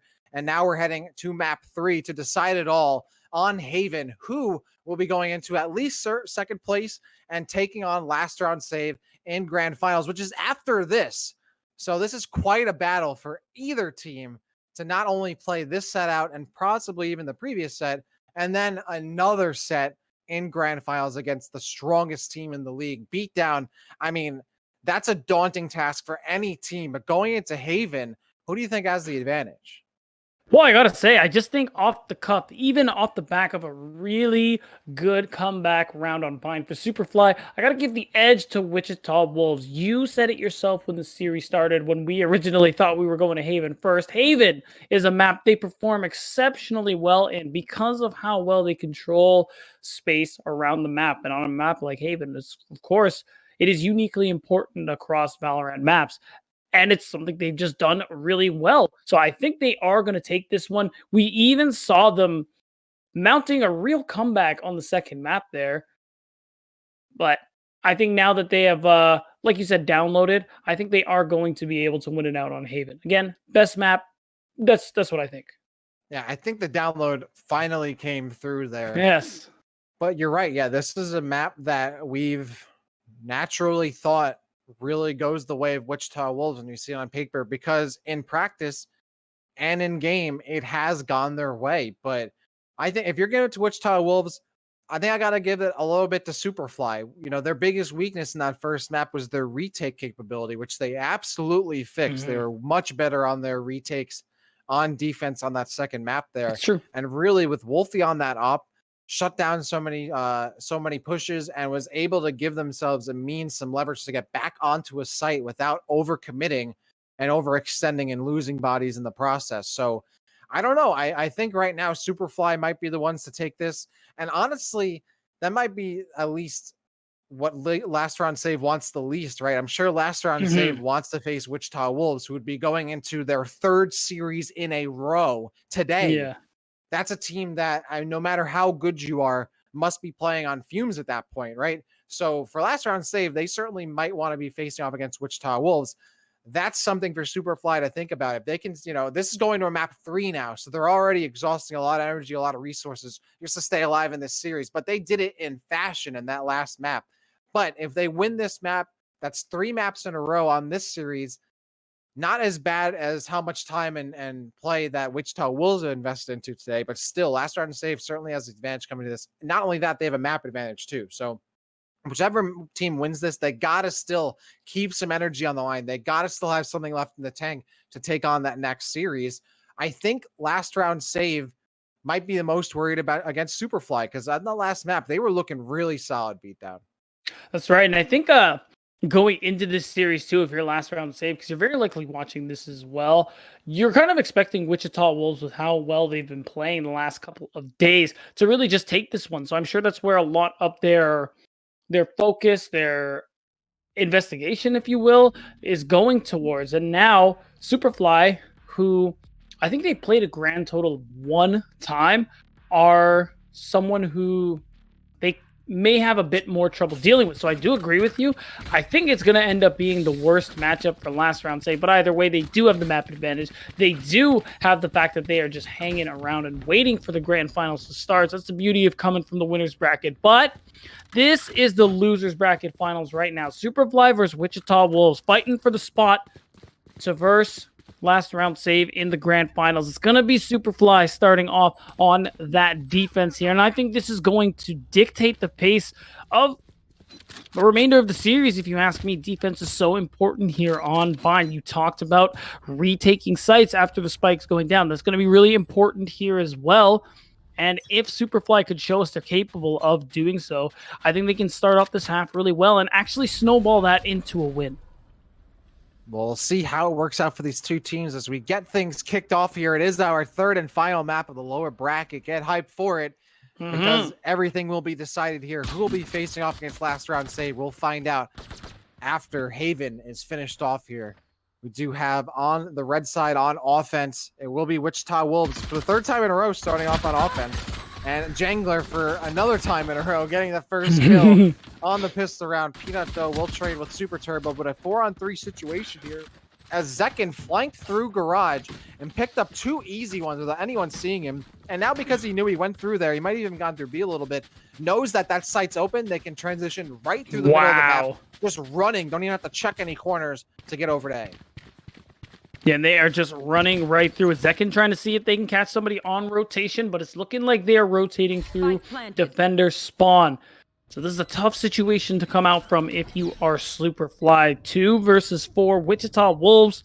You can see all the angles that they're taking, all the utility they've committed to holding on to this site. It's going to be tough. Wolfie needs to get a really nice opening pick if they want a shot at this here. We're already going to see the Omen Smoke come through. And Jangler is going to quickly dispatch of Wolfie. Lear makes it easy to get another. And just like that, round 1 for Wichita Wolves. Jangler just juggling the lives of his opponents in his hands and in full control there with 3 quick kills on the Ghost. But that was all done by Zekin's flank right there. It was simple as that. Textbook flank. No one's looking behind them. And that push ends up, once they get up towards C, you'd think that the defense would at least try to keep themselves aware of the other potential push positions, but didn't happen for SuperFly. So it will be Wichita Wolves getting on the board first, thanks to that second flank and Jangler with the 3K. Now an A site stack using utility, but look how aggro this defense is beat down. They immediately start pushing all the way to window, all the way into towards spawn, and Cole does get a kill on Super Turbo, almost gets a second on FYG, has to fall back to reload and gets picked off in the process. And now it's Jangler who's on top. It doesn't matter how chaotic that defense and even those first picks want to get to the defense. It's Zekin and Jangler all day. The Zekin and Jangler show. The Zeckler show. Actually. I was going to say, stick to that. Yeah. That's the show all day for them. No commercial breaks. And just like that, a 4-to-1 scenario here that's going to be too much for KP to handle, it looks like, as much as she might want to maybe get a pick or 2 here to try and salvage what's left of this round. Maybe get this Phantom off the hands of Panatank. That'd be a great win for them, but it's a tall ask here for KP, who has to hide in the smoke and is already down to 70 HP. Well, a nice classy shorty there before picking up the classic once again. And the defense will be put down by Jangler, who gets another 3K. Already 6 kills on the board in these first 2 rounds. 2-0 for Wichita. And it's too bad it starts off really well on the defense for SuperFly. I think that's when they do some of their best work on the defense, is when they push out, when they get aggressive based on a read from where the Wichita Wolves are going to have people positioned. But it doesn't end up working out. The Zeckler show, uninterrupted for hours on end, it just seems to be going strong right now. Commercial free, like you said. SuperFly now we're able to buy into this round, so they are in a decent spot to contest here. But this is going to give us a bit of an idea of how the rest of this half's going to go. See the Killjoy waiting for the flank there on C. Panda looking for anyone to peek out, but there's a smoke clearing their way here. KP will be waiting for them if they decide to commit. Oh, timing there. KP pulls up the utility just as Super Turbo swings. Jerk does trade for them, but FYG's right there to get the counter trade. Now it's Jangler looking for the push in through heaven, or through from spawn, and it will find one, though Cole does get on the board. Again, another textbook round here from Wichita Wolves. And that's just all of them stacking on the site and just overpowering whoever's on the defense before the reinforcements can get in from the defense. They burn all the utility to do so. And then once those reinforcements come in, the angles are already being held and they just walk into an absolute melt machine where they lose most of their team. And then the rest of it on the site as they try to go for a defuse. Jangler, 7 kills already in this first 3 rounds, leading the team. A 3-0 scoreline for Wichita. This is the team that we saw on that first map in the series. And of course, to see them come back on a map they're so comfortable on makes the most sense. And I think as a consolation, if you are SuperFly, you're happy to get them to spend a little money. And look at that. They're going to have to spend a little bit more as they pick up 2 early kills. And the shorty is doing work, but so is that shock arrow. As Cole is getting low. Oh, can't get the second shot off. So even though Wichita Wolves are down, I mean, Zekin is still alive, Dak. That doesn't is have the spike. cause for Does something. get it. Yeah. Zekin was able to get out of there cleanly. They might have had a chance to rotate out there, but Zekin unable to do so. KP along with that flash from Jerk just gonna pin down Jangler, who themselves doesn't have the spike either, and not much of an angle to hold against that high ground held by Jerk. There's gonna be not much to do. KP also helping them out, and that's a first round win there for the SuperFly squad. Better late than never for sure. And on defense, where they were looking really strong in the previous map, they do finally get on the board there. It's a great win. You can see, honestly, it is so far been Cole. Not even with the utility, just playing very far up against the barrier and holding these harsh angles that forces Wichita Wolves to check hard 50 or 90-degree angle corners that they aren't always checking or aren't always guaranteed to get a win in the gunfight. And so far, it's been working out for Cole on defense. So far, Wichita Wolves taking it slowly, deciding where they actually want to try and defend here. Super Turbo's pushed up pretty far here in Garage. Might catch someone looking, but really patient defense out from SuperFly. Not actually trying a whole lot of anything. They're just waiting to see what Wichita Wolves are going to do, and they're going to react accordingly. Not usually how they win their defensive rounds, but they think it's going to work this time. Empress coming through. Ultimates overall just starting to come through. Zekin, so good with this Hunter's Fury, allowing the team to get onto the site as SuperFly are scrambling here. But Jerk, really nice positioning from him, is going to put SuperFly in a really good position right now. And this has been the Wichita game plan on a number of these sites. You know, get the barrel rolling, get utility used, and then once players are looking for position, throwing out the hunter's mark from Zekin to try and catch someone off guard or in the crossfire. And I believe they got at least a little bit done with that. God. Panda, though, off of that nano swarm there. And now throwing down the turret just in case to try and cover them as they push up towards that C-long position. We'll find the bot. Cole gets that kill onto Panda, and then as Zekin pushes in through the smoke making it super hard for them to know exactly what angles are being held on the site. I mean, some easy cleanups there for the defense, and now a 2-3 scenario here for SuperFly. They set themselves up really well, just saving enough utility to make the remainder of that push still difficult, even with just a smoke in hand. And even better, they have such a good economy going for them right now. They can put the op back in the hands of Wolfie, who's done so much work for them as well.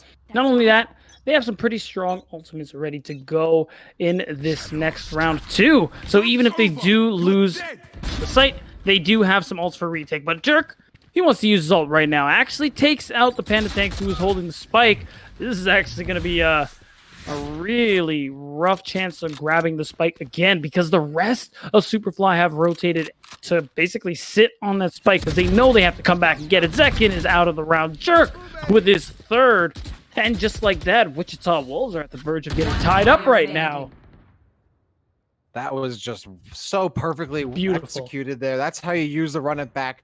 You get in there, you get some information, you get the kill, and you get the spike down. And in such a bad position to pick it up, it was near impossible for Wichita Wolves to get in there cleanly. They needed to use, if they had a molly or something like that to throw down, they could, and they should have, but they didn't. And now it's just Super Turbo, who doesn't really have much reason to save, but wants to start hunting for some kills to try and get some rifles out of the hands of SuperFly, and does so Super Turbo style. Doesn't? Okay, I was going to say, does pick up the operator. I thought I did, 30 but it was seconds left. the knife that confused me. Now Super Turbo gets another, takes out the MVP of this round, Jerk, who had a 3K of their own before hitting the ground, as opposed to Super Turbo's op. 17 seconds left on the clock. Super Turbo doesn't want to lose this operator, but does want to look for some more kills. Isn't looking at A long anymore. Would have saw KP burning the flashpoint there, and instead gets Cole, who's looking for the flank. Another kill opportunity there. Looks for KP. Okay. Whiffs the shot, and KP silences them. And Peanut picks up the op there. A great win there for SuperFly, as they not only get the victory, they take the op out of the offense hands and get it back into Wolfie's. It's going to be all rifles for the offense, but they got to deal with Wolfie on the op, who's been a star on this gun, at least as far as the series has gone so far. Okay, but past a certain point, I think you gotta realize what is an overcommitment for a single gun. They ended up losing 3 rifles just to hold on to 1 operator. So now their economy actually isn't looking too great on the side of SuperFly as a result. So this has to be a big round considering what they committed to get it done. And Jerk committing quite a bit of HP to pick up the spike, or not the spike, the ult orb. We're actually going to see the running back come through. Panda Tank, Super Turbo are going to be able to pick up some kills, and that's their way on to A site. Spike going down, and whoa, hold on a second. Second catch as Wolfie's skirting over the rooftops. Spike planted. KP will find the op. That's sitting just outside B site. Peanut's going to go for an angle here on Heaven, but all 5 members are alive of Wichita, and they still have utility to spare. So I think the smartest thing here for SuperFly to do is just to keep their weapons in their hands. Don't die. Don't lose the op. Don't lose the Vandal. Save it for next time. And just like I say, that Peanut does catch Super Turbo slinking around towards short A. That's all they'll find, though, but that's not... That's a small victory you can take. At this point, they'll take anything they can get. Not only that, they are still down only by 1 round. These teams keeping it so even. Kudos to both of these teams for giving us such a great series as we move over into grand finals. But this losers finals so far, I almost don't want it to end. I'm sure one of these teams do. I'm sure Last Round Save does. They want to get in the action, but this is a map that seems like it could go to OT. Both teams trading evenly so far, back and forth. A 4-3 scoreline. That's been really amazing. SuperFly finding their way back into the series and making map 3 competitive. Just as overjoyed about it as you are, Dak. It's been so fun to watch so far. And the fun doesn't stop because SuperFly still have the money to buy. They still are going to be able to contest this series here. They're only down 1 round, which is a lot more than you can say about their previous map play here. And so far, really aggro defense or offense. Wolfie, though, gets that aggro peak, but has to trade for one of his teammates. You should run. Killjoy lockdown activated as Jangler finds Cole. Gonna dismiss out of there. As Second looking around, finds the op, catches them in the corner off of that crate. Now Jangler hiding in hell.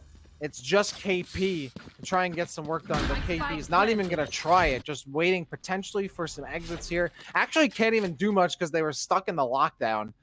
And with that Vandal, and it's not a bad opportunity to maybe go for some more kills, but they're going to run into 2 members of this Wichita Wolf squad here.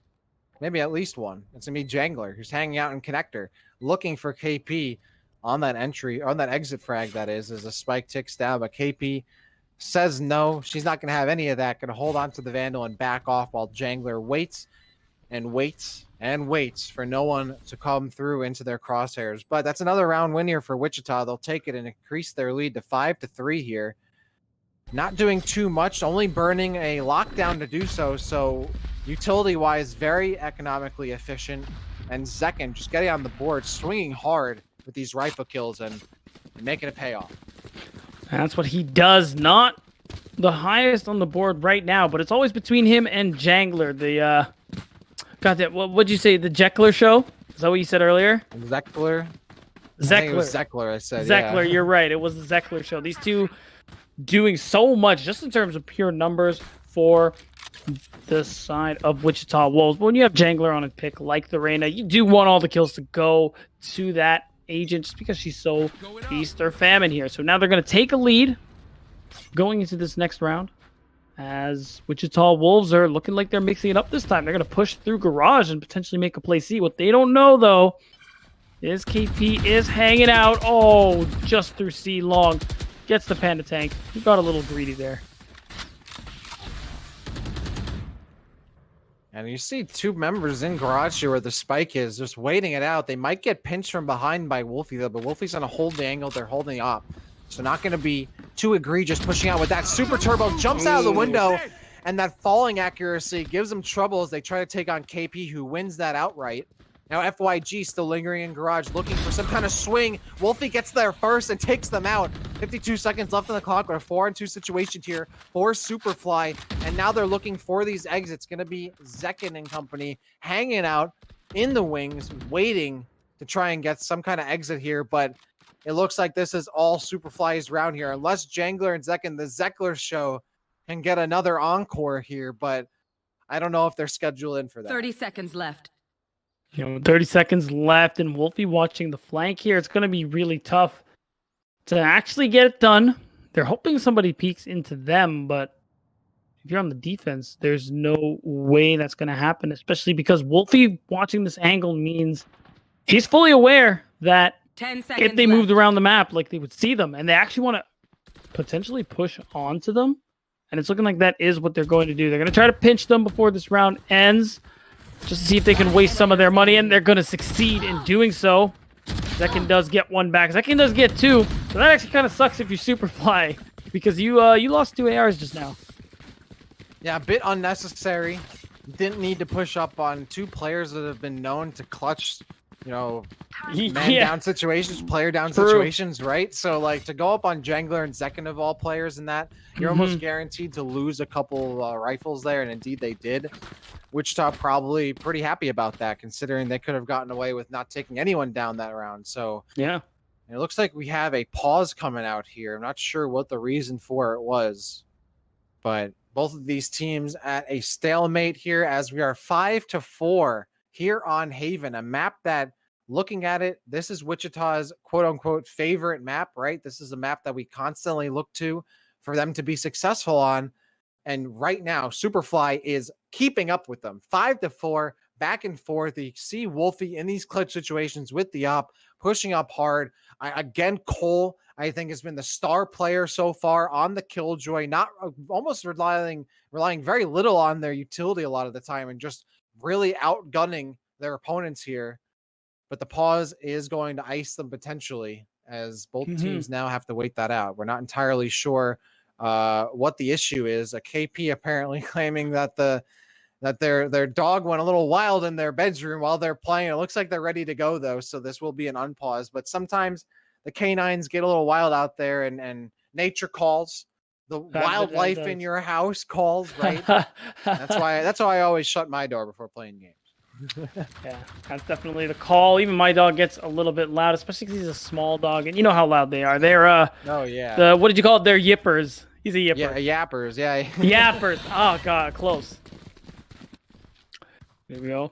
Wolfie. Oh, the aggressive defense holds true again, and Wichita Wolves just simply not respecting it. Zekken is going to get the trade, which is big. Whoa, hold on a second. That could be a really big Hunter's Fury. I was like, Zekken, who are you aiming at, though? They lined up their own team on that one. It will be KP with 2 quick ones. Zekken also hits the dirt, thanks to Jerk. And FYG now finds themselves all the way alone on A long with Jerk just outside that smoke. Doesn't see them. But FYG knows how perilous this situation is. A 3-on-1 situation. This retake is all but impossible right now. And it looks like they're just going to safely stride their way out back towards lobby. Maybe look for someone holding a short, but no one's there. And that's going to be another round win here for SuperFly. Unless they somehow let this go through their fingers, but they're flashing everything towards A short. FYG did get flashed there and gets caught out by Peanut. And it's been amazing. SuperFly, again, I said it earlier in the map, they do their best work when they get aggressive on the defense. When you have the operator in Wolfie's hands pushing out, either watching C long or A long, trying to get the peek and dash, or the pick and dash, if you will. And it's been really good for them there. When they're confident, when they push out and get these early kills and get the momentum swinging in their favor, because every time it's happened, you can see Wichita Wolves are not expecting it. They're not respecting it. And it's what's won them a lot of these important rounds here. It's why the score is tied 5-5 right now. Absolutely. And KP, respecting that push, falls back. It's almost entirely H-site here for Wichita Wolves, and that's, I mean, not surprising. Even when we were playing on Ascent there and other maps on Bind, they constantly push A-site. That seems like they're most comfortable here, regardless of the map. Not sure if they're just big Alphabet fans and like to be alphabetical order. Not sure. KP going to throw down some more flashes up from heaven as that Killjoy lockdown comes through. Now Wolfie checking over the rooftops there with the Blade Storm, making find anybody. Killjoy lockdown just finishes. 3 players obtained off that one. KP falls down. They might be able to get this defuse off as almost the entirety of Wichita has fallen back. Wolfie does not see someone sitting there right there. It blocks. And it's Panda who cuts them off guard. Panda also shoots. Whoa! Super Turbo and Zekin also on the board. Zekin with the shock dart kill and another one to clean things up. And that defuse will never follow through. Last round before the swap, and both teams are neck and neck going into the last round of this half. It's easily the closest half we've seen, I think, just today, on the day from any of the teams playing in the playoffs right now. And it's just been such a treat to watch these teams go toe-to-toe, map to map, and now it's round to round here on map 3, Haven. Again, both want to go face last round saves so bad and try to get a little bit more of that cash flow from, well, placing higher in the standing. Oh my god, and Cole's going to start it off with the judge. Cole might not know there's other people there, but it's right into Peanuts waiting arms. Cole knows. He is up and at him right there. And Peanut now in control of that op, gets the easy kill on Janglu, who had already committed to firing at Cole. There's very little chance you'd be able to get that spray transfer there. Sides. And now we are tied up. The series is tied. The map is tied. Both teams at the exact same chance to take that second slot in grand finals here, folks. A 6-6 scoreline between Wichita Wolves and SuperFly. Can't get any better than that beatdown. Both these teams taking 6 rounds in the first half, and neither team looking particularly dominant in either portion. Maybe the beginning of the half where both teams were trading 3 rounds at a time, but after that, very back and forth. And honestly, I don't think either team has any super advantage here. Both teams can take it. You know, we've seen Jangler and Zekin popping off, Cole popping off, Wolfie popping off. It seems like both teams have ample amount of star players to get the job done. And I said it earlier that the defensive half from SuperFly was going to give us a really good idea of how the rest of the series is going to go. Problem is, they're 6-6, and I don't know how it's going to go. SuperFly is showing that they're here to hang, but Wichita Wolves, of course, as good as they are, don't want to let this go, especially that easily here. So we're going to see if Wichita Wolves can actually switch up the strategy a little bit, because it feels like they've been defaulting for quite a while now, and I don't think that's going to work against SuperFly anymore. Oh, Jerk finds Zekin, who's been the monster of pistol rounds throughout this competition. But it's Jerk who's really taken that throne away from them. And now Peanut hanging out in garage. So going to be covering that lurk. So pretty much means the only way the defense come in is through spawn, but they're not worried about that. One option, no problem. As Super Turbo finds one, but eventually some solution must be found, and it wasn't found in time as KP and Peanut get there to trade off of each other. And that's going to be a pistol round win here for SuperFly. We're definitely feeling it right now going into the second half. That's right, and they have a pretty good shot at extending their lead that much further here. And from what we've seen from them so far, if SuperFly do win this round, they are going to make that, they're most likely going to make that aggressive operator buy, put it in Wolfie's hands, and see what can get done with it. It is a little tougher on the defense, but there are still on maps, on a map like Haven, opportunities to get some of those early aggressive picks. But it all hinges on this round here, where SuperFly are looking to pull away right now. Oh, and Jerk gets that first blood, finds Panda as Peanut's waiting in the smoke. The patience there. Oh, should have looked for another one, but instead used the utility. A little too frisky there after that first kill. But hey, better trade than nothing. FYG now looking for someone to push up on the Heaven. With Zekin, they're able to trade off of each other, but Wolfie will find at least one kill. Now Super Turbo pushes up, but Jerk punished them for that. And again, Cole gets on the board here. And now SuperFly trying to steamroll with this momentum 3 rounds in a row here from the first half into the second, looking clean. And I want to, let's take a look at the composition here, Beatdown. Now that Wichita's on offense, entry-wise, all they really have is the Phoenix. They have smokes and FYG and then a little bit of information scouting, but they can't rely on the Reyna necessarily. They can't rely on the Killjoy. Whereas on offense, you saw how the SuperFly had, the breach, they have the jet and all of that, and it's worked out a little better from there. But now on defense, We'll see. I'm sorry, that was on defense. Now on offense for SuperFly here, I think they have a lot better entry options. They made it work on defense, but now I think they're more suited compositionally for this offensive push. And so far, that's been the name of the game. They've taken those first 2 rounds. I think it certainly helps that they have an op in the hands of a Jet. Certainly helps that they have a Breach to work with and a Phoenix of their own. Even if they don't have the Sova, they have a lot of entry mechanics to get onto any site they choose. Drop the spike. Yeah, the amount of flashes available to them, and they've clearly made some good use of it. Super Turbo has some of his own.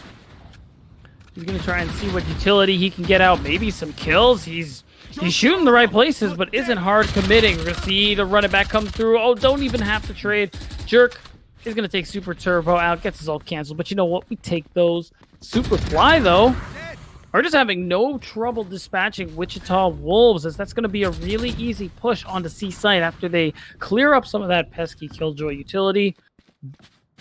SuperFly, they're looking to make it 9-6. They're looking to pull away and just end this series ASAP. They're trying to play last round safe and go to bed, Dak. Even if they win this, bed's still a far amount away here. But Yeah. We'll see who hits the sheets first. It's Jangler who's cut off by those by that hot hands there. And there's very little they can do, even with Cole holding that angle as well. I think that's just something they got to give up. The spike is planted, and that defuse won't be happening as Zekken goes all the way over to A, joined there by their good friend, the Jangler, the Zeckler show. You know what it is. But yeah, this is another round win. I really do think it comes down to composition, too. There's a lot of great entry that they can use. They got the smokes. They have the Breach flashes. They have the Jet smokes as well. They have the Phoenix flashes. So 2 flashes, 2 smokes, and the Killjoy to help with retake scenarios where they have to hold. I think that makes her a really solid offensive composition here. What do you think, BK? I couldn't agree more. SuperFly looking like they have the better composition this time around. So much to work with in terms of utility, both offensively and defensively. And we touched on it last round. Having the Breach and the Phoenix to give you so many opportunities to entry is so good for them, and it's been so good for them. And Super Turbo gonna start this round real hot with a kill with his running back. He's gonna see what else he can get, but it's not gonna be a whole lot as KP trades across the map here. But once again, that's early site control for SuperFly. That's an early spike planted, and look at they position themselves really well here to watch every single angle and make it so hard for Wichita to find their way back onto the site. Hey, really, other than the Killjoy, how does Wichita really deny area to the offense at all? Peanut swings on Turbo, the timing perfect there. It's just compositionally, they don't have much to deny area from the offense. Whereas once SuperFly gets on site, they have Phoenix, they have the hot hands right there, which of course defense has as well, but they have those smokes, they have the Breach. I think the Breach Rolling Thunder gets them such crowd control. It's so much map control there alone. You have to respect it, that Rolling Thunder, which just the defense doesn't have. So they have a means to get onto the site. Oh, and there's Peanut with another kill on Jangler. That's just salt in the wound right there. That's just rubbing it in. But yeah, I think compositionally, they have the means to generate map control when they want it. When SuperFly wants the map, when they want a site, they can take it. Then they have the Killjoy to hold it, and they have the smokes to cut off sight lines. The defense really can't stop. I mean, sure, they can gather information. Sure, they can flash a little bit, but they're low on flashes. They're low on smokes. And elsewhere, I think the Reina at this point is a bit of a liability in terms of a pick here, unfortunately. Yeah, that's the thing with her as an Agent Feast or Famine. Needs to be getting those kills. Otherwise, it's so hard for her to find value, especially defensively. You are kind of banking on winning duels, making use of the absorbing or dismissal of those soul orbs. So far, though, haven't been finding a lot of value, like you mentioned here. But so far, it's even for... Well, actually, I was going to say the Wichita Wolves actually get themselves the advantage here. However, you can see SuperFly are first to rotate, so now they have control of a site. And SuperFly, with their man advantage, are going to have to try for a retake here. But I'm surprised, again, we're not really seeing the flank you'd expect from Jangler. They're just going to go through short, see who they can catch. But everybody's gone through a long, with the exception of Peanut, who's going to find one, jumps down for 2, ends up falling. However, It was actually very tough here. KP almost got lucky there, though. Yeah. As both players swung at the same time and almost stacked while one of them was still mid-shot on the op. That whiff, that was almost a dire situation there for Wichita, but they do survive to get that round. It's been a first one for them in a while. They had 5 unanswered rounds that they finally answered with the defuse. And that lurk I'm glad that Jangler didn't go for the lurk. It would have been way too time consuming. True. And KP was waiting right there for them. So smartly, Jangler rejoins the fight, gives them. I mean, that's when Reyna's at their best, when they have teammates help trade off them or are able to get kills where they can create a little bit of a diversion for their teammates or work off their own team's diversion. So running off on their own might not have been the best idea, and Jangler thought better of it. Now, a 10-7 scoreline here. A minute and 30 seconds on the clock because the round just started, obviously. And second waiting out in window for that sight line, which hasn't been cut off. Instead, it's the smoke towards mid that's going to usher the offense towards garage, where Zekin sees at least one player here with the Allo drone. Has to think there's probably one more as they shoot towards that left door looking for somebody else. They will back off momentarily as the spike is now going to find its way towards B site, which has been left alone by the defense. Yeah, that's right. Wichita, confident in their retakes is fine, leaving B open, but we're going to see if that confidence really means anything, because the plant is going to be coming down on C side. You can see SuperFly have moved their way across. Nope, it looks like even I got baited by them. They're going to actually use it to rush all the way to C. Jangler and FYG, though, trying to punish on transition, but they just aren't hitting the shots here. And this is a disadvantage now as the spike is going down. But Zekin and Super Turbo are trying to make something happen here. All that's left is the Panda tank, though. And Zekin, the guy who we know can clutch things out over and over again, but needs to back out, needs to get out of the lockdown before he gets locked down himself. Both lockdowns there. Jeez, the Venn diagram on that site. Jesus Christ. Yeah. Panda's going to move up here a little bit. 2-on-2 situation. Gives some clearance to go for the defuse. There's no Hunter's Fury, I believe, to stop any of this here. Boy, they got it. Finds one, and Jerk gets it too. And oh, they got the fuse. All right, yeah, they actually got to the fuse. All right, so I don't know how they were able to get enough time for that. I think that was just a little bit of a miscommunication there from SuperFly, unfortunately, as they just waited a bit too long after those lockdowns to push up onto the site. Again, though, I have to give it up to Cole. Might not be at the top of the scoreboard, but is really leading a lot of these pushes and been showing a lot of success for this SuperFly squad. But it came down to Wichita Wolves just playing for time there and getting the victory. That's all right. They've snuck 2 rounds like that, or in a similar fashion, to narrow the lead to just about 2 for SuperFly here. So they want to keep this going, of course, see if they can try to tie the score up and try to push for that win so they can go to the grand finals here. But it's going to be tough. This defense hasn't been looking amazing for them, but Jangler, he's trying to change that. First blood looking good, is going to get out with the dismissal as well. Peanut, though, is going to be at 1. He's going to get 2. We're seeing trades left, right, and center here. That's the power of the Reyna. Unfortunately, though, she can still get shot, as Zekin, with that philosophy in mind, is going to try and clutch this one out here. The spike actually hasn't been planted, and you got to imagine Wichita are going to realize that just because they haven't actually heard anyone make a play for it here. Looks like Zekin and the Panda are just going to hang back here. Oh, but of course, Zekin has been really good with these Hunter's Furies. Isn't going to really find too much, but it's going to prevent the spike plant at least. Spike planted. Yeah, threading the needle a little bit with the Hunter's Fury, not finding any actual targets. Now, Cole, this is difficult. They have a Vandal. They have the ability to fight this range-wise, but don't have the HP to do it. So we'll see if there's any kind of way for them to get kind of leverage onto the site. They need the help of that Phoenix coming through, but Jerk does not get there to win it against Panda, though. Cole finds Panda as Zekin was unable to trade off of that.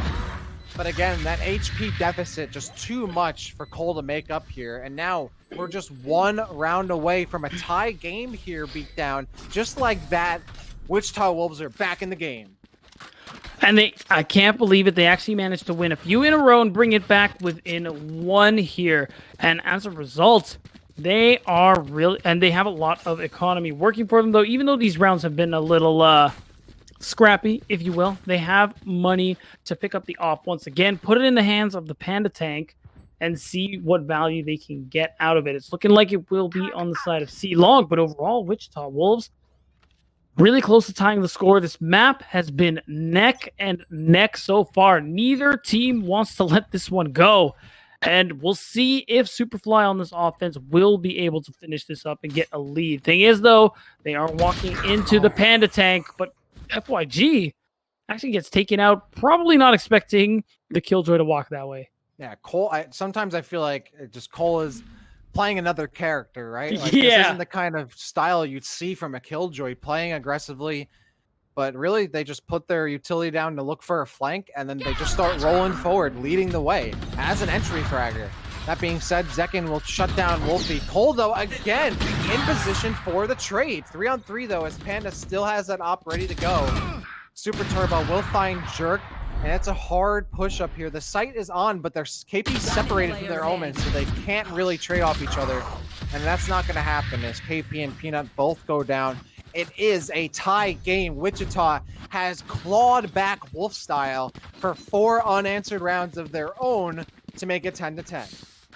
I'm starting to get the feeling this is going to go into overtime there, Dak. Just because I hope so. I want it. I do too.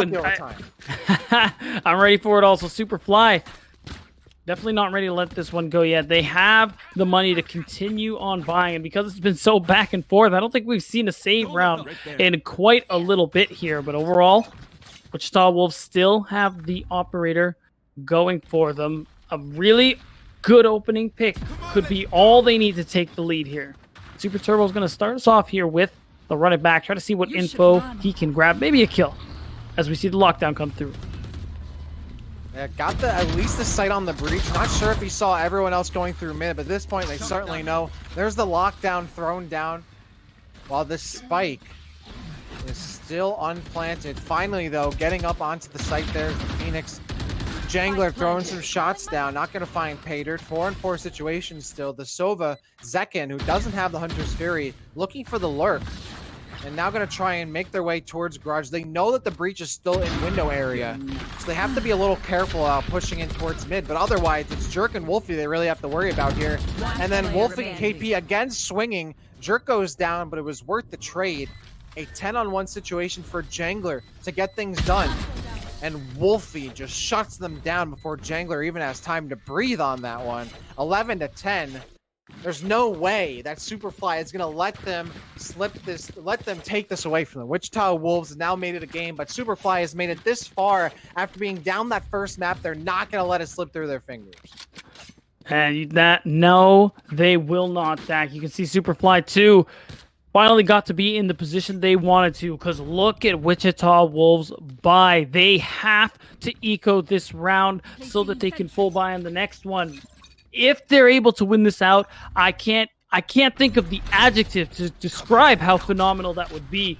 But SuperFly most likely to win this one out here, and if they do, they'll be on match point, still able to buy and win out our losers finals. Oh, that's good. Smart positioning by Cole to look for that lurk after playing aggro otherwise, but the Sheriff just deletes them from the server there. Nothing you can do about that. And now they still haven't, they're still trying to make some noise here. Super Turbo is going to be immediately rushing over to A with the rest of the other team here because they're trying to catch out this SuperFly rotation, which they've pretty much scouted out at this point potentially, but it's not fully committed. And 2 players have moved over to spawn from SuperFly to check that out, and they don't get anything there. It's me, Wolfie, who's the last one to leave. Now Zekin hanging out with the Sheriff up there. Again, still pistols. So they got to look for these quick kills in the Sheriff. Don't have time to trade against rifles. 40 seconds left on the clock. And you still see the defense is still partially split up onto C-site here. At least for SuperFly, they have control because the defense has no idea where they are. Now they do as Jerk puts down Super Turbo. Oh, and you can see Panda Tank though on there. Gets one on Wolfie, but has to crouch to do so. Zekin will trade off Peanut. 2-3 situation here. The spike is down. Time is ticking. Jerk, though, going aggro, pushing all the way through to find those 2 kills to make it a 4K now. And now the site is on lock as Zekken jumps down from heaven to avoid Jerks hunting them down there. But it's KP who gets the job done and puts them at match point. It's SuperFly now with the possibility to go to grand finals against last round save. They just need one more round to do it. It was certainly a valiant effort from Wichita to win that round off an eco, but they couldn't get it done, and now their backs are truly against the wall. SuperFly one round away from winning it all and taking themselves to that grand finals matchup here. They just got to win it. They just got to win one more. They have all the tools they need. They have the operator in Wolfie's hands, but once again, Wichita Wolves are able to buy. It's the equal buy round to potentially end it all. So how are they going to do it? Cole again covering that lurk with the turret, and they're going to be moving up, leading the way a little bit here. FYG watching that in garage. You can see the smoke cutting off that window here in garage, giving the opportunity to push up with the owl drone from Zekken here. Should scout things out and does find Peanut hanging in the corner, but sees nothing else. Zekken using that. That's enough of a cue for them to use the Hunter's Fury, and it pays off. Off that Omen scout. Finds the kill onto Peanuts. So now SuperFly rethinking things. A bit of a double take here as they still linger outside of C long. They haven't committed just yet, and they still have the Phoenix waiting outside of a garage for the potential lurk, where it looks like Zekken might do that. Jerk is hanging out, waiting for him to walk through, but Zekken hasn't taken the bait just yet. Instead, looking for someone to put out garage. And going to hold out for that. It's which team will make the first move, and neither team has committed entirely after that kill. It's just the one pick off that garage, but things are still situated out there. Now 30 seconds remaining. The spike still has not gone down, just outside B. The defense, though, is still committed a lot towards A, but they can pinch on the B site. They'll have to worry about this lockdown, though. That's thrown down. Zekken falling back, and now it's a full rotation over to A. Super Turbo, though, and Jangler waiting for it. Cole will trade, but the spike's still not down. They got to get Wolfie to go in. Wolfie finds Jangler with just enough time to get the spike down, but they're in a really bad position. They got to immediately move off that paranoia. Oh, Zekken kick and perfect. Gets out, throws the Blade Storm down, and whips the quick as Zekken finds it and keeps Wichita alive. And just narrowly, they managed to get it done. Starting off of him, a huge pick from Zekken's Hunter's Fury. Again, he's been so good with those all series long, all day long, and for the past couple of weeks. He's just been a great player, making so much space and winning so many rounds for Wichita Wolves. And now he keeps his team into the game here. Now, you're in a bit of a tough spot if you're... Actually, no, you're not in a tough spot, because if you lose this is overtime. So now... You can see they are just spending what they got because they want to win it out here. They don't want to extend this any further against the Wichita Wolves. So here we go. Potentially last round to match point. Can SuperFly really get it done here? Shadows traveling. All right, that's the breach utility. Trying to get something popped here, and FYG takes it. Throws the smoke down, knows that there are players outside C-Long. That's exactly what SuperFly wants them to think. But to their credit, Wichita is still only committing the Omen to sit over towards C-Site. The rest of the team spread out on defense, knowing there's no commitment just yet, as the spike rotates towards a lobby, which is being held essentially not at all here, only by Super Turbo, who doesn't have really an angle whatsoever on a short, but holding that left angle to keep their body covered. Jangler waiting in hell, but they can't see anything coming to A long. Now here comes the run it back from Jerk. There's the flashpoint as well. Pushes up, gets leered, but it will be Jerk and Fermi onto Super Turbo. Didn't see it coming. Wolfie, though, shot down by Jangler for the trade, but KP gets right on top of him, shutting them down in from hell. No flank to worry about. So now it's just... Actually, no, they do have to worry about Cole, who's going to be coming in from B. The connector fight here will be taken by FYG, but FYG backs out without losing their life. Still, they have Cole waiting out in B. There comes the rolling thunder, but Panda survives it, as does FYG. No. And then the flash on KP allows Panda Tank to confirm off that and combo off that string. Now it's Panda Tank helping confirm this defuse from FYG. Jerk, though, has to try and get in. Starts shooting. Doesn't seem like they have the best eye here on where the bomb actually is. And the spike will get defused. Beat down. We are going to overtime. Map 3.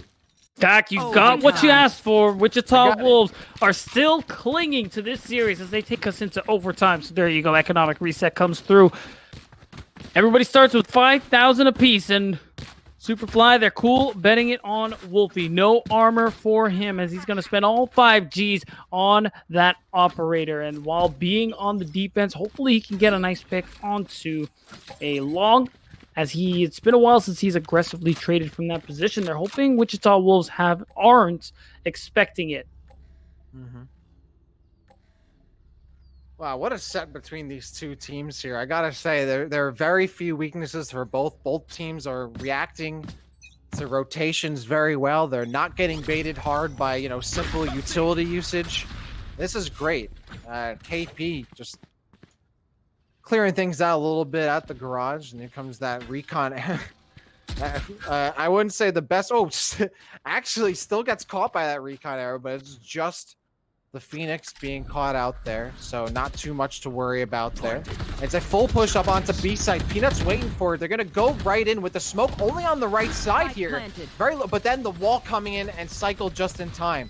Now it's Cole getting up onto the site, sees the spike, has been left behind here as they throw out their own swarm as well, and that gets their own Killjoy out of the corner. Barely stays alive, but then Panda gets put down by Cole. Cole pushes up further, knowing that they've earned themselves a little bit of real estate to work with, and uses it to get the investment and kill FYG. Now Peanut finds Jungle, but Super Turbo responds. 2-on-2 situation, but the defuse gets picked off. No one was watching the spike, and the defuse comes through.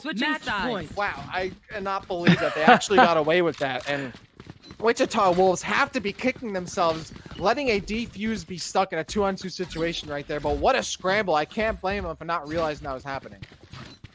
I gotta be real, Dak. That is a tilter.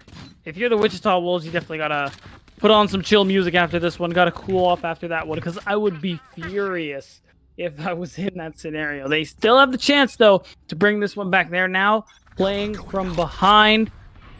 We have that reset coming through, and oh no, that's a really aggressive pick from Jerk. However, I'm not sure why FYG was hopping around there anyway.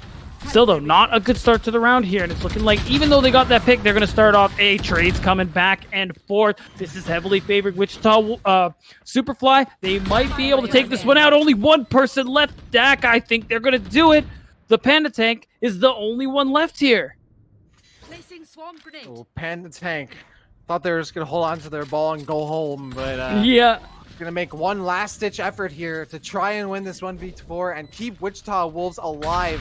They've had such a good run through this part of lower bracket, but I think that is it.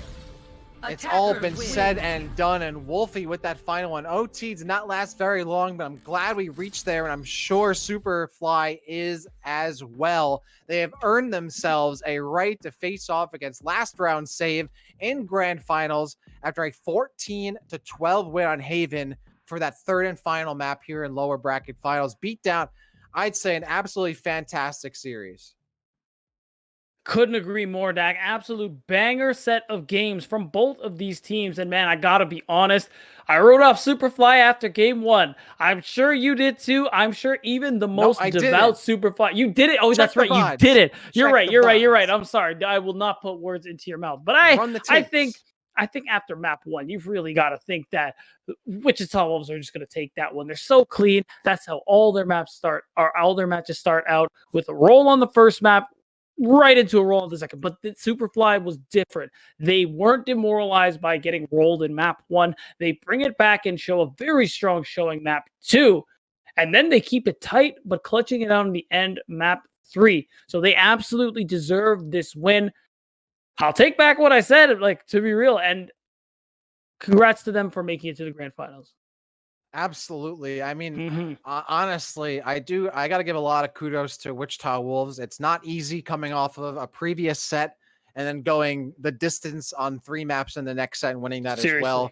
It's not easy to do, and it's a lot to ask for them. And imagine they won this series. They would have to face another team in a row. I mean, that's just crazy. So a best of 5. It's a lot to ask for. Congrats to them getting third place. They still finished in the money. They still finished in the top 4, in the top 3, that is. So a very well done run for Wichita Wolves. But SuperFly, no matter what you call them, you got to call them at least a contender because they are in that grand finals position to get the rematch against Last Round Save. This is a team that just went through 3 maps and now has, I believe, a best of 5, is it, to go through in grand finals, which is just crazy to me. Good luck to both of those 2 teams. Beatdown, you're going to be on the mic for that last match, and we're going to bring back Plausible, the GOAT, back in for a 3rd and final cast, so you 2 will be on it. Thank you all for tuning in for this one, though, but don't go anywhere. More of the Valoramen Cup #1 brought to you by Valoramen and HouseRivalries will be coming your way as we go into the grand final set between Last Round Save and SuperFly just after this. Don't go anywhere.